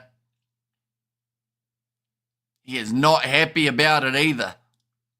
And oh, easy Nelson Mandela, the coolest bloke ever, says Bastion. Well, Mandela for me, Hamish, says Mr. All-In. And come on, the Stormers, says Caden. So it was the chip in behind. What was Robert Dupre trying to say that he didn't do there? Because he dropped the shoulder into Hudson-Berg about maybe a second after he got rid of the ball. So there was no way he was going to get out of that without some sort of thing against him. We see it there. So he chips it, and then he drops the shoulder to get rid of Hudson-Berg, and then holds up the hands as if to say, wasn't me. Did Franz come back on, or was he subbed after the yellow? He has come back on for now, but I assume that they'll bring Nettling for Shear back out there in maybe about 10 minutes. But currently 5 metres out from the line now. Rolling maul opportunity for the Stormers. Satoli, he's been taken off the field for Alistair Vermaak. Now offloaded back. JD Schickerling once again gets within a couple of metres. Evan Russ, his first carry since returning from his injury. Going on the outside, needed the pass to Warwick-Lamp, but they're getting greedy. And about 3 pick and goes have led to the ball not quite coming out in time. Now Nkura again goes to Warwick-Lamp. He tried the skip pass. He slapped it straight into his teammate. And are they checking this one? I think. Are they checking it? Yeah, they are. So Warwick-Lamp has thrown a really hard pass They're checking whether or not Similani even got a hand to it, because if he didn't, it's bounced off him and then it's been scored. Possibly. Robert de Prea is having a nightmare. Says Grant there. And Stormers come another try, says Julian. So yeah, this is going to be a very interesting TMO decision here. Whether or not there is a grounding by the Stormers that could actually lead to their fourth try. And it was an ugly one. Like I said, what a calamity. He tried to throw a really quick bullet pass and it just smacked into Similani. Right, we're going to see it here. We're about 3 phases behind at the moment. Right, here we go. In fact, no, there's a couple more phases before that. And Kura got it out to Vermark, who then hits it down. Right, this is the frame that we're after. So Halant throws the bullet pass. Smacks Similani on the shoulder. Now, Evan Ruiz has done really well to realise that that's what happened. The other question is whether or not Similani was in front. Was this going to be a forward pass? No, he tries to sling it backwards. And it hits Similani right on the shoulder. So I think that's play on. If it hasn't touched his hands. Oh no, they've gone knock on. Okay, shoulders is a part of the hand, I guess. Or a part of the part that's classed as a knock on. Okay, they said it's hit him on the arm, shoulder arm. So it is a knock on. Tell you what, it wasn't a mile off though. For that chance. Kick butt, Elon, says Ruth. Now it's going to be the scrum feed for the Sale Sharks. 48 minutes into this game at the moment. And a very comfortable lead here for the Stormers. Sale probably haven't, well, they haven't. They've played like a side that deserve a lot more than 0. But at the same time, they've had some really poor mistakes throughout the first 50 minutes. Gus War going to feed that ball in, and we're back to scrum penalties now that Franz Malharb is out there on the field, or at least a scrum free kick could be on the cards here. Robert de Prea sitting on the naughty chair at the moment. Beaumont has made his way onto the field. That is for Hiron Andrews.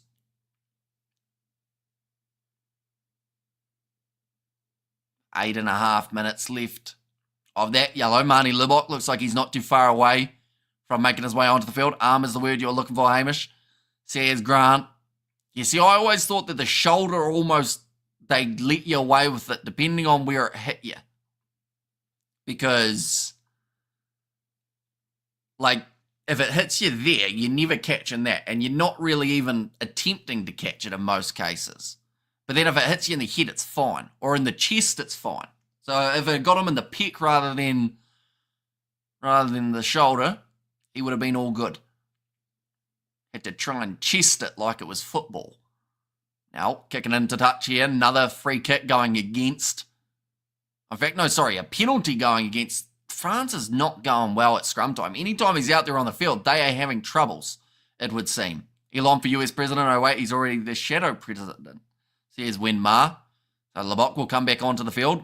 Duplessis almost scored a try in the time that he was on the park, but he did get a kick over as well.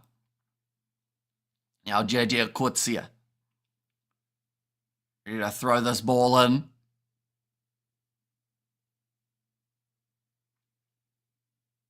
Right, ref asking for something there. Whatever it was, he didn't really get it. It was the touch judge anyway, but this throw has gone over the top, and now Gus Wah going to kick it downfield, looking for the touchline, can't quite get it. Watakalant at the back. They're going to send this one back downfield. Oh, well handled. Nicely done by Gus Wah. Going to kick this one downfield, and it stayed in the field of play. Marnie Libok was clapping him, or whoever it was who was down there was clapping as if he had kicked it out on the full, but that was not the case. It turned out to be a very good one. Hamish, thanks for not mentioning, again, this is about rugby. I think the only one who normally brings it up is you, isn't it? Oh, yeah, we've got there, Stormers will win with a bonus point, says Julian Moses. Yeah, they just need one more to turn that into a reality. They've got 29 minutes to do so. Now, Luke Cowan, Dickey. Getting ready to throw it in, nicely taken. Rolling ball, slowly starting to make a few meters. Stormers, Lions, and Cheetahs winners this weekend. Not so sure about the Sharks and the Bulls. And hi guys, damn late today, says Neville. Welcome in, mate. Hope you're doing extremely well. And we have got there called Story Bro. Hamish, it's hard as bricks. He's tough enough. Commentary King, says Ruth. Now going back across. Luke James in the midfield. And one's going to be there. South Sharks, halfway line. Just keep on dropping that ball, though. The important times. They haven't done it as of yet, but you kind of feel like it's coming. Neville only woke up now. Says, we're mal right. Franz Malhard, but ball's on the hands. Sorry. Hand on the ball. And nicely taken at the back for Tom Roebuck. Was another chip attempt there from the Stormers. Just trying to force them back, win the territory battle for the second half. First up, I think it was about 77% in favour of the Sale Sharks. Marcel Tennyson has to make a tackle on his opposite number. Hi, Hamish and friends. Rather late than never. Just woke up too. 9:20 a.m. here at centre of the universe, says Bill. Welcome in, mate. Hopefully you've been enjoying your 2025. Watercalant on the halfway line, looking for that next gap. Gets it away to Similani. We haven't seen a lot of Ben Loader throughout this game other than that really big run early on. Now, Alistair Vermaak. Tackle well. Quick hands. This is nicely done. They have got numbers here. If they can find that pass, doesn't quite find Evan Ruiz clean, but it's picked up by Ben Loader. Offloads to Schickerling. I believe they've got the advantage for a knock-on as well. Oh, ref's blowing the whistle. There's a bit of push and shove here. It looks like it's Ben Curry who's involved in it. And I hope they are good now, mate. Says Wemma. So there's a bit of an injury here for one of the Sale Sharks players as well. I think Dion Forey's possibly getting a little bit confused between the Curry brothers. Starting a fight with Ben, but I think he probably is looking for Tom. As best as can be, patient as my 91-year-old mum, says Neville there. And we have there, hey Ruth, says Rhea too. Looks like there are about to be quite a few changes made for the Stormers as well as the Sale Sharks. In fact, both sides trying to empty their benches or at least get close to it. Andre Hugo Fente is onto the field for JJ Coetzee. Also going to see the inclusion of Niddling Fouché again. He's going to make his way onto the field for Franz Malharba, who has had a game to forget. Unfortunately, one of his worst performances, I would say, but hasn't cost him. 21-0 at the moment they are sitting. And we have got there, are there any Stormers players that deserve a Springbok call-up? They haven't gone, or they haven't gotten one yet, says Lilia B. I mean, there are a few guys on the cusp, I would say. And a couple guys that I don't think would do too badly if they were given that call-up. What are we looking at here? Are we looking at a cheap shot or are we looking at something that's gone, oh, they're checking for a deliberate knockdown. And he does get his hand to it, Joe Carpenter. So this might actually, they might actually go back to look at this one. All the best looking after her, says Wemma. Yep, there is a slight touch of the ball, so that will count, I believe, as a deliberate knockdown against Joe Carpenter, and he is a long way from his body with that hand. Never in a catching position, Papier. Could deserve a chance, says Stefan.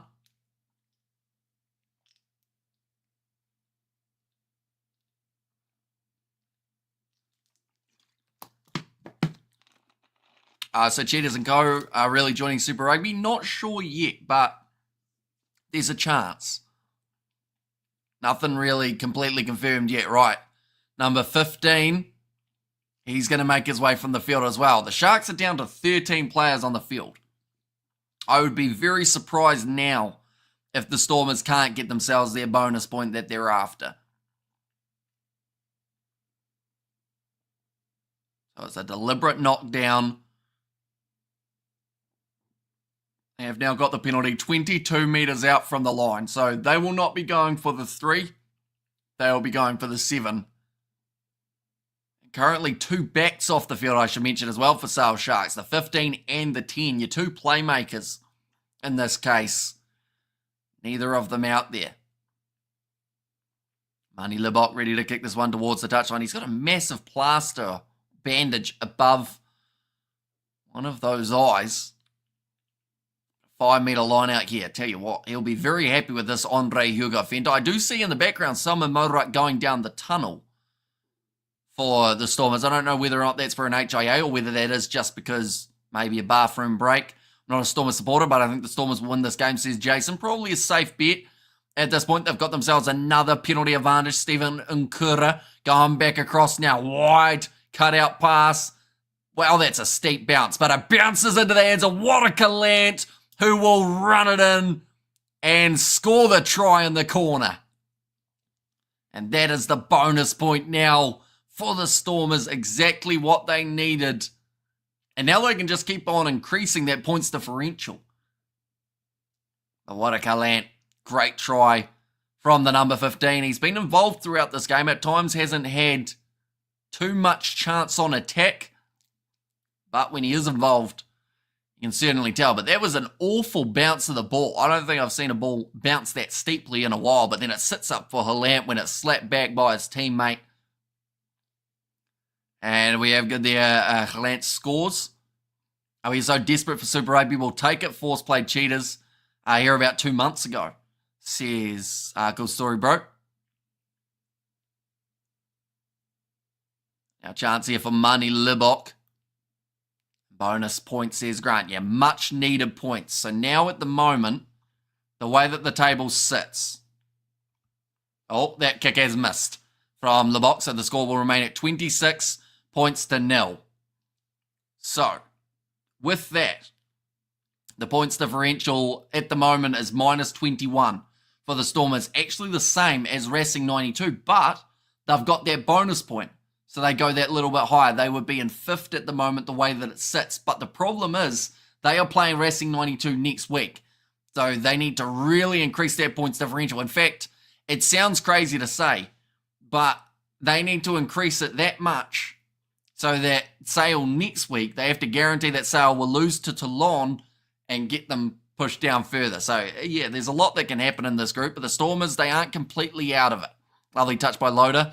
Says Grant, and talking about the man Halant. I would also not disappoint a Bok jersey, says Stefan. One curry to mild, the other hot. Tell you what, it's a great run again from Watercalant. Steps around, almost beat 2 defenders, offloads it up to Libok, who has knocked the ball on in the process, and the Sale Sharks have taken that ball back. One curry is a Bunny Chow, the other is Briani. And we have got there, that is win miss. And also saying the Sale Sharks, what's wrong? Can't you play on the ground? It's not the water, says Jason. Yeah, there is a slight chance that this is the one win we get to see for South African sides in the Champions Cup, but the Stormers certainly making the most of it. The next game, Toulouse versus the Sharks, that is only 30, or in fact a little bit longer, 45 minutes away from the kickoff of that contest, and it is going to be an absolutely awesome one when it does take place. Looks like he's about to make his way back out onto the field here. Dupré, his 10 minutes has been served. I was wondering why you were talking about Tim Curry, but you're talking about Tom. Says, good story, bro. Yes, hence why we said Tom. 23 minutes remaining. Right, Roach has made his way from the field. Duplessis is on. He's a very versatile player. He can just go anywhere in their backline. You guys are all the same. When it comes to Curry, says Wemma. Dion Foree also making his way from the field. That is for Paul de Villiers. And another Paul makes his way out there as well. Paul de Vet to replace Stephen Nkura. Tom can never catch Jerry. Which Jerry we talking? We talking Jerry Tuwai, I think is the only one I can think of. Any other Jerrys in? I think there's Jeremiah Matana. Other than that, I can't really think of too many other Jerrys. Now, nice scrum coming. I actually ended up watching the cartoon of Tom and Jerry. Cartoon, yeah, I knew what you were it's an old cartoon. I know what Tom and Jerry is. I've got about 7 DVDs with them on it, and also I watched the movie on the way back from Australia last year, which was an interesting one. And hi, says Brandon Game. Tom and Jerry, cat and mouse, says Stefan. Yeah, I hope you are enjoying the new year, Brandon. Already 12 days into it if you are in New Zealand, 11 days into it if we are in South Africa. Playing a bit of zombie at the ground as well, something that they have fully claimed as their own. Now 21 minutes. Low, I wasn't born, says Mr. Allin.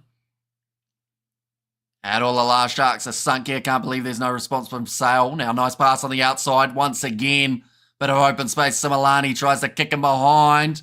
That ball's going to stay in. Loader tries to score it and can't quite bring it back in. It's going to be a knock on from Loader, 5 metres out from the line.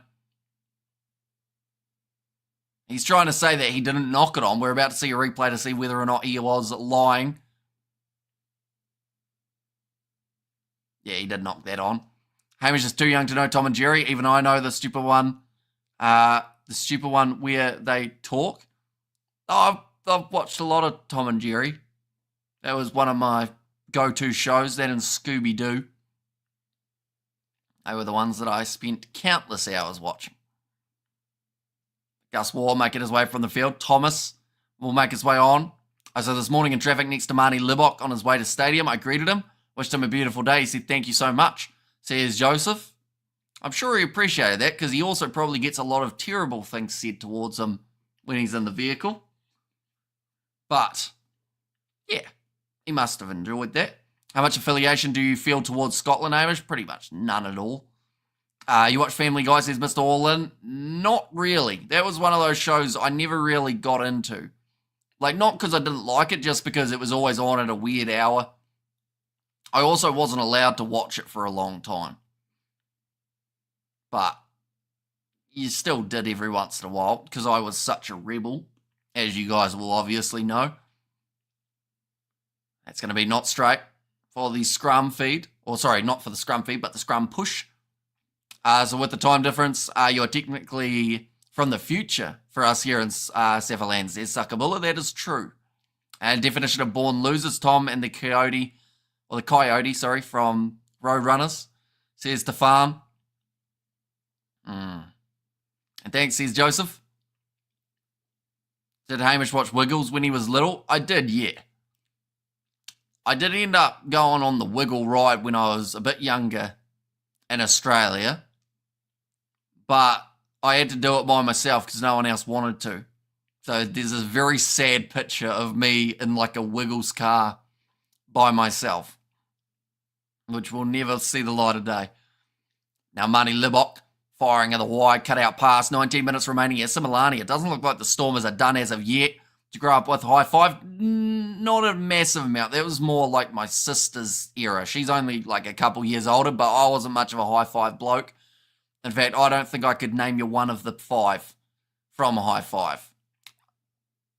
Matt, was Matt one? Was there one called Matt, maybe? Maybe not. No, never mind. Oh, it's going to be called as a rolling maul here. The Stormers piling in, stopping that ball from coming out. And they'll now have the scrum 10 metres out from the Sale Sharks line. Hamish, you rebel, says Lilia B. Were you surprised every time the ghost turned out to be just a guy in Scooby-Doo? I was surprised with who it was. I think last year, randomly, I was like, I'm going to try and work out who it is that is actually going to be the criminal. And I didn't get it right. They're good at setting you up with curveballs, they are. That's one credit to them.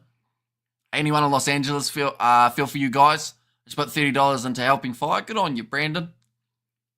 Yeah, but bit devastating what's happening at the moment in LA.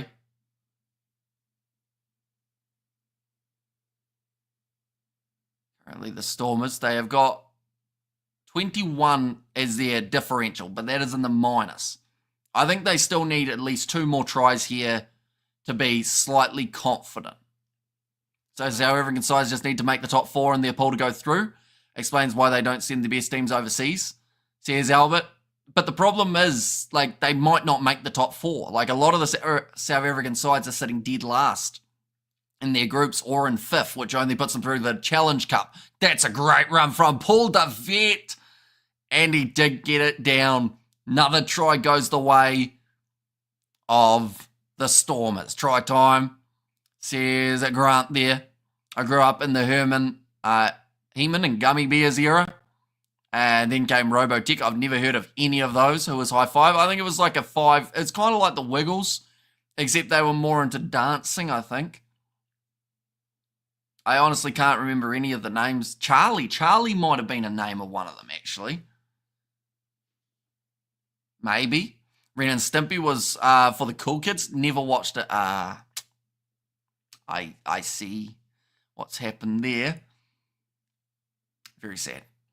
16 minutes remaining. Money Libok, he's sitting 2 from 3 with a 67% accuracy. This one 23 metres out from the line.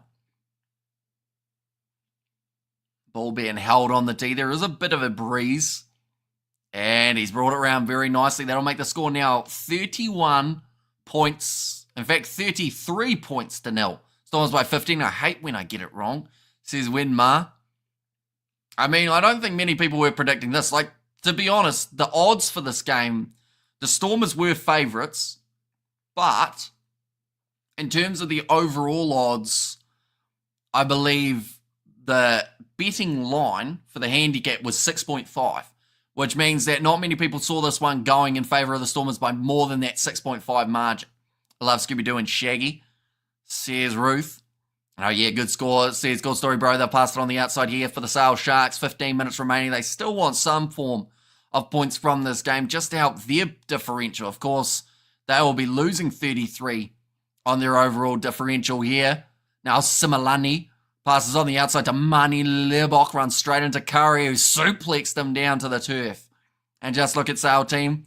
That's definitely the B team. Says Albert. Although they're still in a decent position. Like, they're facing Racing 92 next week.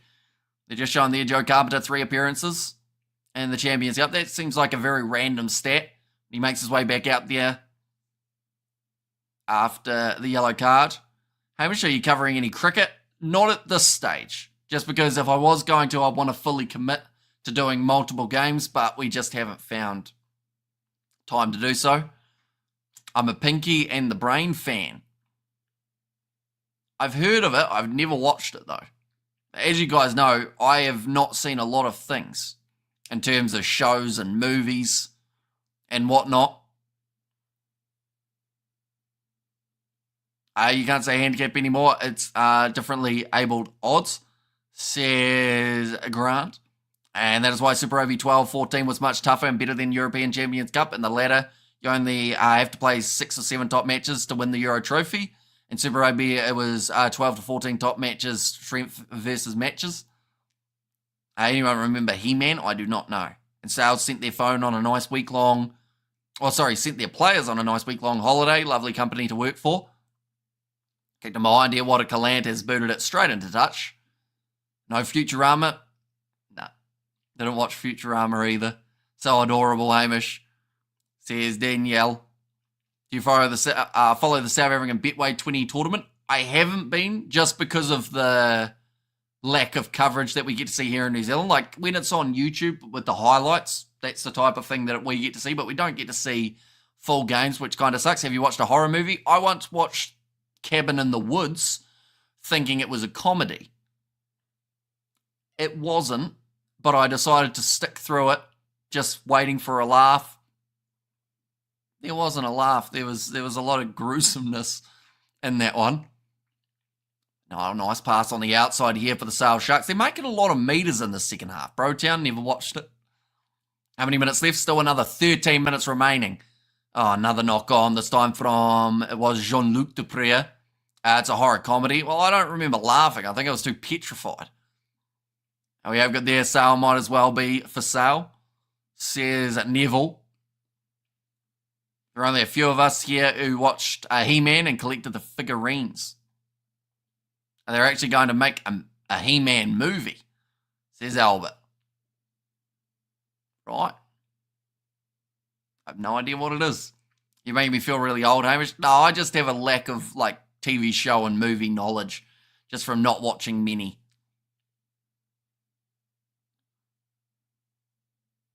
I was at one point thinking about starting a channel where we just watch a random movie a week and end up given, a terrible description of what happened in the movie, which would drive, film critics insane, but I didn't in the end. They've made He-Man back in the 90s, a movie that is.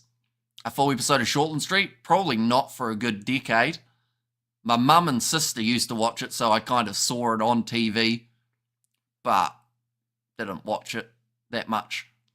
Now, Paul the vet to feed this ball in the Stormers. They would love to bring up a 50 here. They've got 11 minutes to score 3 tries, just for fun. Kim Possible, Ben 10, Phineas and Ferb. I watched a bit of Phineas and Ferb. Never really watched Ben 10. But Kim Possible, my sister watched it. I didn't really dabble in it. Skeletor on Robot Chicken is the best. What time does the test match between Box and France start? What time? I'm not sure of the time that it is. Oh, no, I get you. You're talking about the next game. It's going to be in about 30 minutes or so.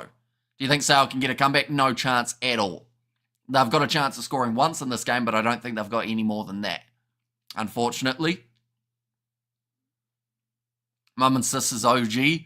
One of the well were you watching? I was just, things were on TV, but I didn't pay much attention half the time. I don't know what I did as a kid, honestly. I think I just sat there. I went out and about a bit. I went bike riding and whatnot. 3:15 UK time says I am nutty. Now ready to go. Andre Hugo Fent, another line out here.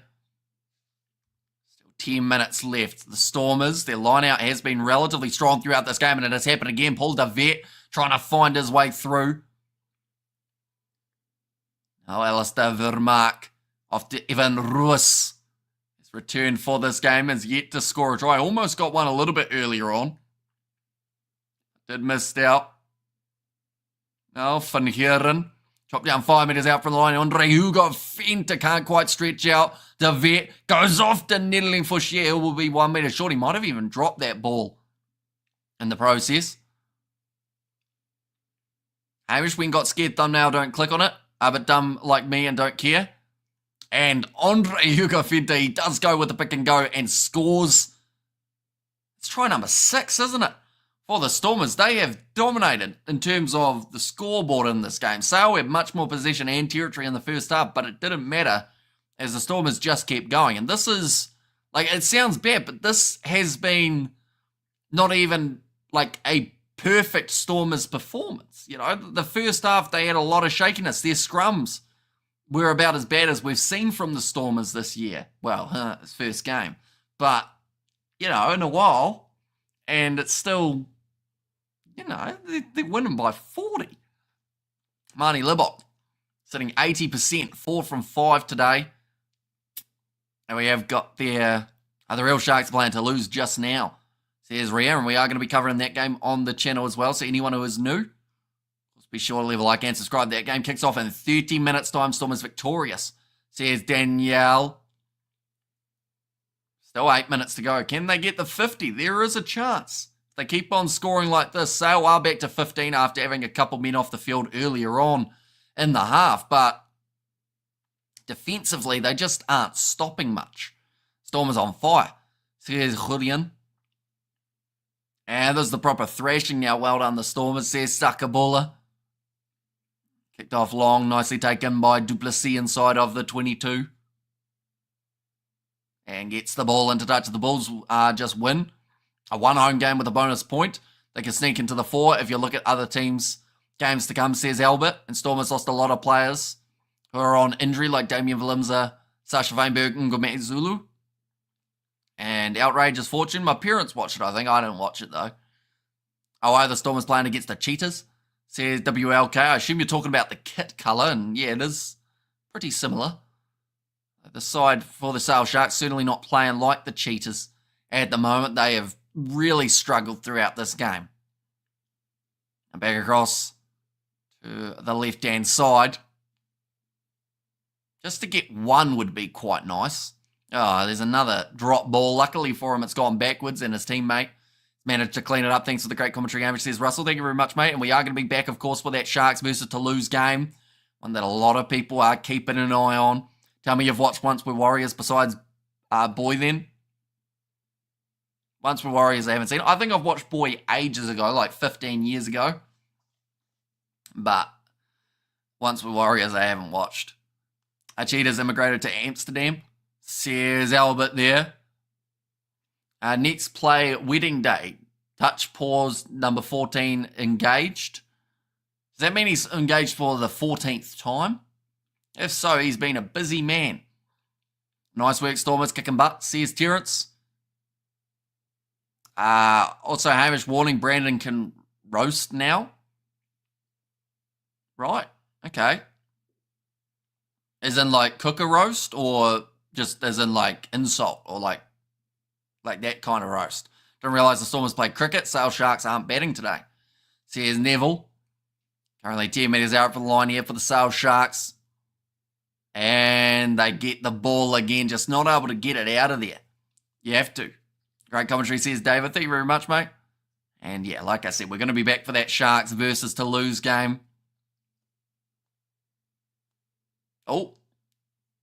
Okay, they're saying it was a little bit unfair for that one. What a Gallant. He's had a solid performance at number 15. Scored himself a try. Stormers need every win for the quarterfinals for both URC and Investec Champions Cup, says Conway. Yeah, that's the thing. Like the URC, we're up to about round 10 or 11 at the moment, but we are getting towards the business end of the competition. Champions Cup games next week, and then after that, we've got about a 2 or 3 month layoff from the Champions Cup, I believe. Both types of roast. And after that, watch what becomes of a broken-hearted, then cricket heart. Says Mr. Orlin. Now another scrum pull to vet. We'll have the feed. They're 5 metres out from their own line here, the Stormers, so have quite a bit of ground to make up, although this is actually where they scored one of their 2 tries from. Only just out from their goal line. Their Stormers had a poor Sharkies by the throat from whistle. Says Ruth, and right time to light the fire. Says Sakabula, and also we have their top work here from you, says Inai, number 9 man of the match. So you're going with Steven Nkura, I assume, as your man of the match then. Honestly, there are a few guys that could get the nod. Marnie Libok hasn't had too bad of a game at all. They may even look at him as a possible option. What a Gallant they could even consider as well. But yeah, Nkura's done very nicely from his start. Have a red ball, Hamish. Great channel, mate, says Terrence. That's another thing. We were talking about shows I've never seen. I've actually never had a red ball either. And Stormers finally woke up after the loss. Hollywood beats Kings Park Stadium. Didn't they beat the Sharks by 4 last game that they played? I think they got themselves a nice win, didn't they? This will actually be 3 in a row for the Stormers after beating the Lions the week prior by 19 as well. Now, Sale Sharks back with the ball in hand again, going short side, looking to offload it, and he's in touch. Look at there, thanks, Amish. Awesome, going to go for a stretch. Next one soon. Says Roof here, the next game that we are going to be starting in 15 minutes' time for that stream. Yeah, they first lost against the Sharks, then won. Says Simply Real. Now 3.5 minutes remaining. Marnie Lubbock asking for the ball. I think it's been thrown away by the Sale Sharks. They're just happy to get towards this 80 minutes. I'm pretty sure the Stormers could beat the Cape Cobras at cricket a few years ago. This is what happens when land sharks come to place with actual great white sharks. Says Grant. We'll have to see how said Sharks do. Oh, did he? No, not quite. I think he's just hurt himself there trying to keep the ball in, Aaron Reid. And the Stormers is coming, boys. Yes, 40-0, Amish. I think the AB's going undefeated. See you internationals, mate. Commentary. Says Mr. Orland. We all want, did you keep your mum and dad all night as baddie as I have? Wait. Hamish, we want to know, did you keep your mum and dad all night as badly as I have? Did I keep my... I'm going to need that one rephrased, Brandon, a little bit. South Africa needs a special number 9. Oh, another double blow of the whistle. Thanks, OC, for the other Sharks. Says that sucker baller there as well. I'm better not to get used to drinking energy drinks like Red Bull loaded with sugar and caffeine. Works quite well for a hangover, though. Says Stefan. But they might be going upstairs to just have a little look at this one. But yeah, it will be interesting to see what the verdict is. And the verdict is there's a random tackle off the ball, and then there is shoulder on head from Nye Thomas. They're saying it looks like direct contact. This could be a little bit as little kids, Hamish. Says Brandon. Not a huge amount, I don't think. I just kind of slept and then got up. Yellow card, says Neville, and we have got their Chiselin has come back to the Stormers. Says it simply. See, he was in the process of being tackled, but he does still connect with the shoulder to the head of the player. So it's a yellow card. Now with 2.5 minutes remaining, I think the Stormers still have enough time to score once more. Oh, in fact, no, sorry, it's actually Ussie White who does get that yellow card against them. What do they decide? Do they want to go for the scrum? It does look like it. Since Niddling Fouchier has made his way onto the field, they have been a lot stronger. So that's now 3 yellow cards for the Sale Sharks. Just too high in terms of that discipline number or that penalty count. We've actually seen 4 yellow cards in this game because Frans Malherbe got himself 1 as well. Now, Paul de Vet, you're ready to feed this ball on. I think they're very unhealthy. And they're not going to keep you up when it matters. Says Danielle, cuddling in Khaleesi. Says Julian Moses. And of course, Sia Khaleesi going to be playing in that next game that does take place. Where are the Stormers as it stands now? We seem to be good late bloomers, says Nigel. So currently, as it sits, the Stormers will go from here. They will have a -7 points differential, but that will actually boost them up into the top 4 just for now, seeing as Racing have already played. There will be a bit of a difference. Toulon and the Harlequins, they'll be able to reshuffle a little bit, but yeah, Stormers will be 4th. But next week they have got the game up against Racing 92 in France. So that's going to be the tricky one. Oh, another free kick going the way of the Stormers. But yeah, this is next week. What's coming up? No, sorry, that's not. There we go. This is next week. Racing 92 versus the Stormers. That game will determine who makes it into the top 4 and also who misses out. For Sale, they have got Toulon. And that is a must-win, but we've already seen Toulon pull off the upset away win up against the Stormers in the first round. Looks like they are going for another scrum here for these sides. Who does Sale play last round? They are going to be going up against Toulon. Thanks for the insight, says Nigel. No worries at all. Visits to the opposition 22. We have seen 15 visits from the Stormers. 9 visits for Sale, but they are yet to get a single point on the board. They're looking forward to the 7s, and Pool A looking hard, but Pool C with Fiji, New Zealand is also good, it says Brandon. Yep, looking forward to the Perth 7s. We will be covering those games on the channel. That is taking place in 2 weeks' time. We will be here for those ones as well. Now, nice, solid scrum from the Stormers. Evan Ruiz popping off the back, gets the pass up to Paul de Vet. Wasn't the best one, but de Vet has done well to deal with it. Now Duplessis goes across to Evan Ruiz. Manages to get through 2 tackles. Dragged down in the end actually by his teammate Van Heeren. JJ Kutsia. No, in fact, sorry. He has already made his way off the field. It would have been Andre Hugo Fenta knock on coming. And that will be the end of this game. 40-0 though for the Stormers. That is a massive victory in a game that they needed it to get that big win. It's exactly what they've done. And if they have a good game next week up against Racing 92, it could be just enough to get them through to the quarterfinals. But nonetheless, I do thank you all very much for tuning in. The next live stream that we have got will be taking place in 10 minutes' time. That is the match between Toulouse and the Sharks. So if you are new, of course, be sure to leave a like and subscribe. Sale versus Long means they out. I have to get at least one bonus point here, says Eric. Sale versus Toulouse means they're out. Not necessarily, because you got to remember, with the fact that they're on 5 points currently, if Racing 92 beat the Stormers by, let's say, 8 points, then that would mean that the Stormers remain on 5. And if Sale were within 7 up against Toulon, then they would go through because of the points overall. But 4 teams at the moment sitting on 5 points in this table. There is going to be a pretty close finish in this group, I would think. But we get to see it next week. We will be covering the games as well. But nonetheless, I do thank you all very much for tuning in. Next game, Sharks versus Toulouse. That is in 9 minutes' time that we are starting that stream. So I will see you all for the next one.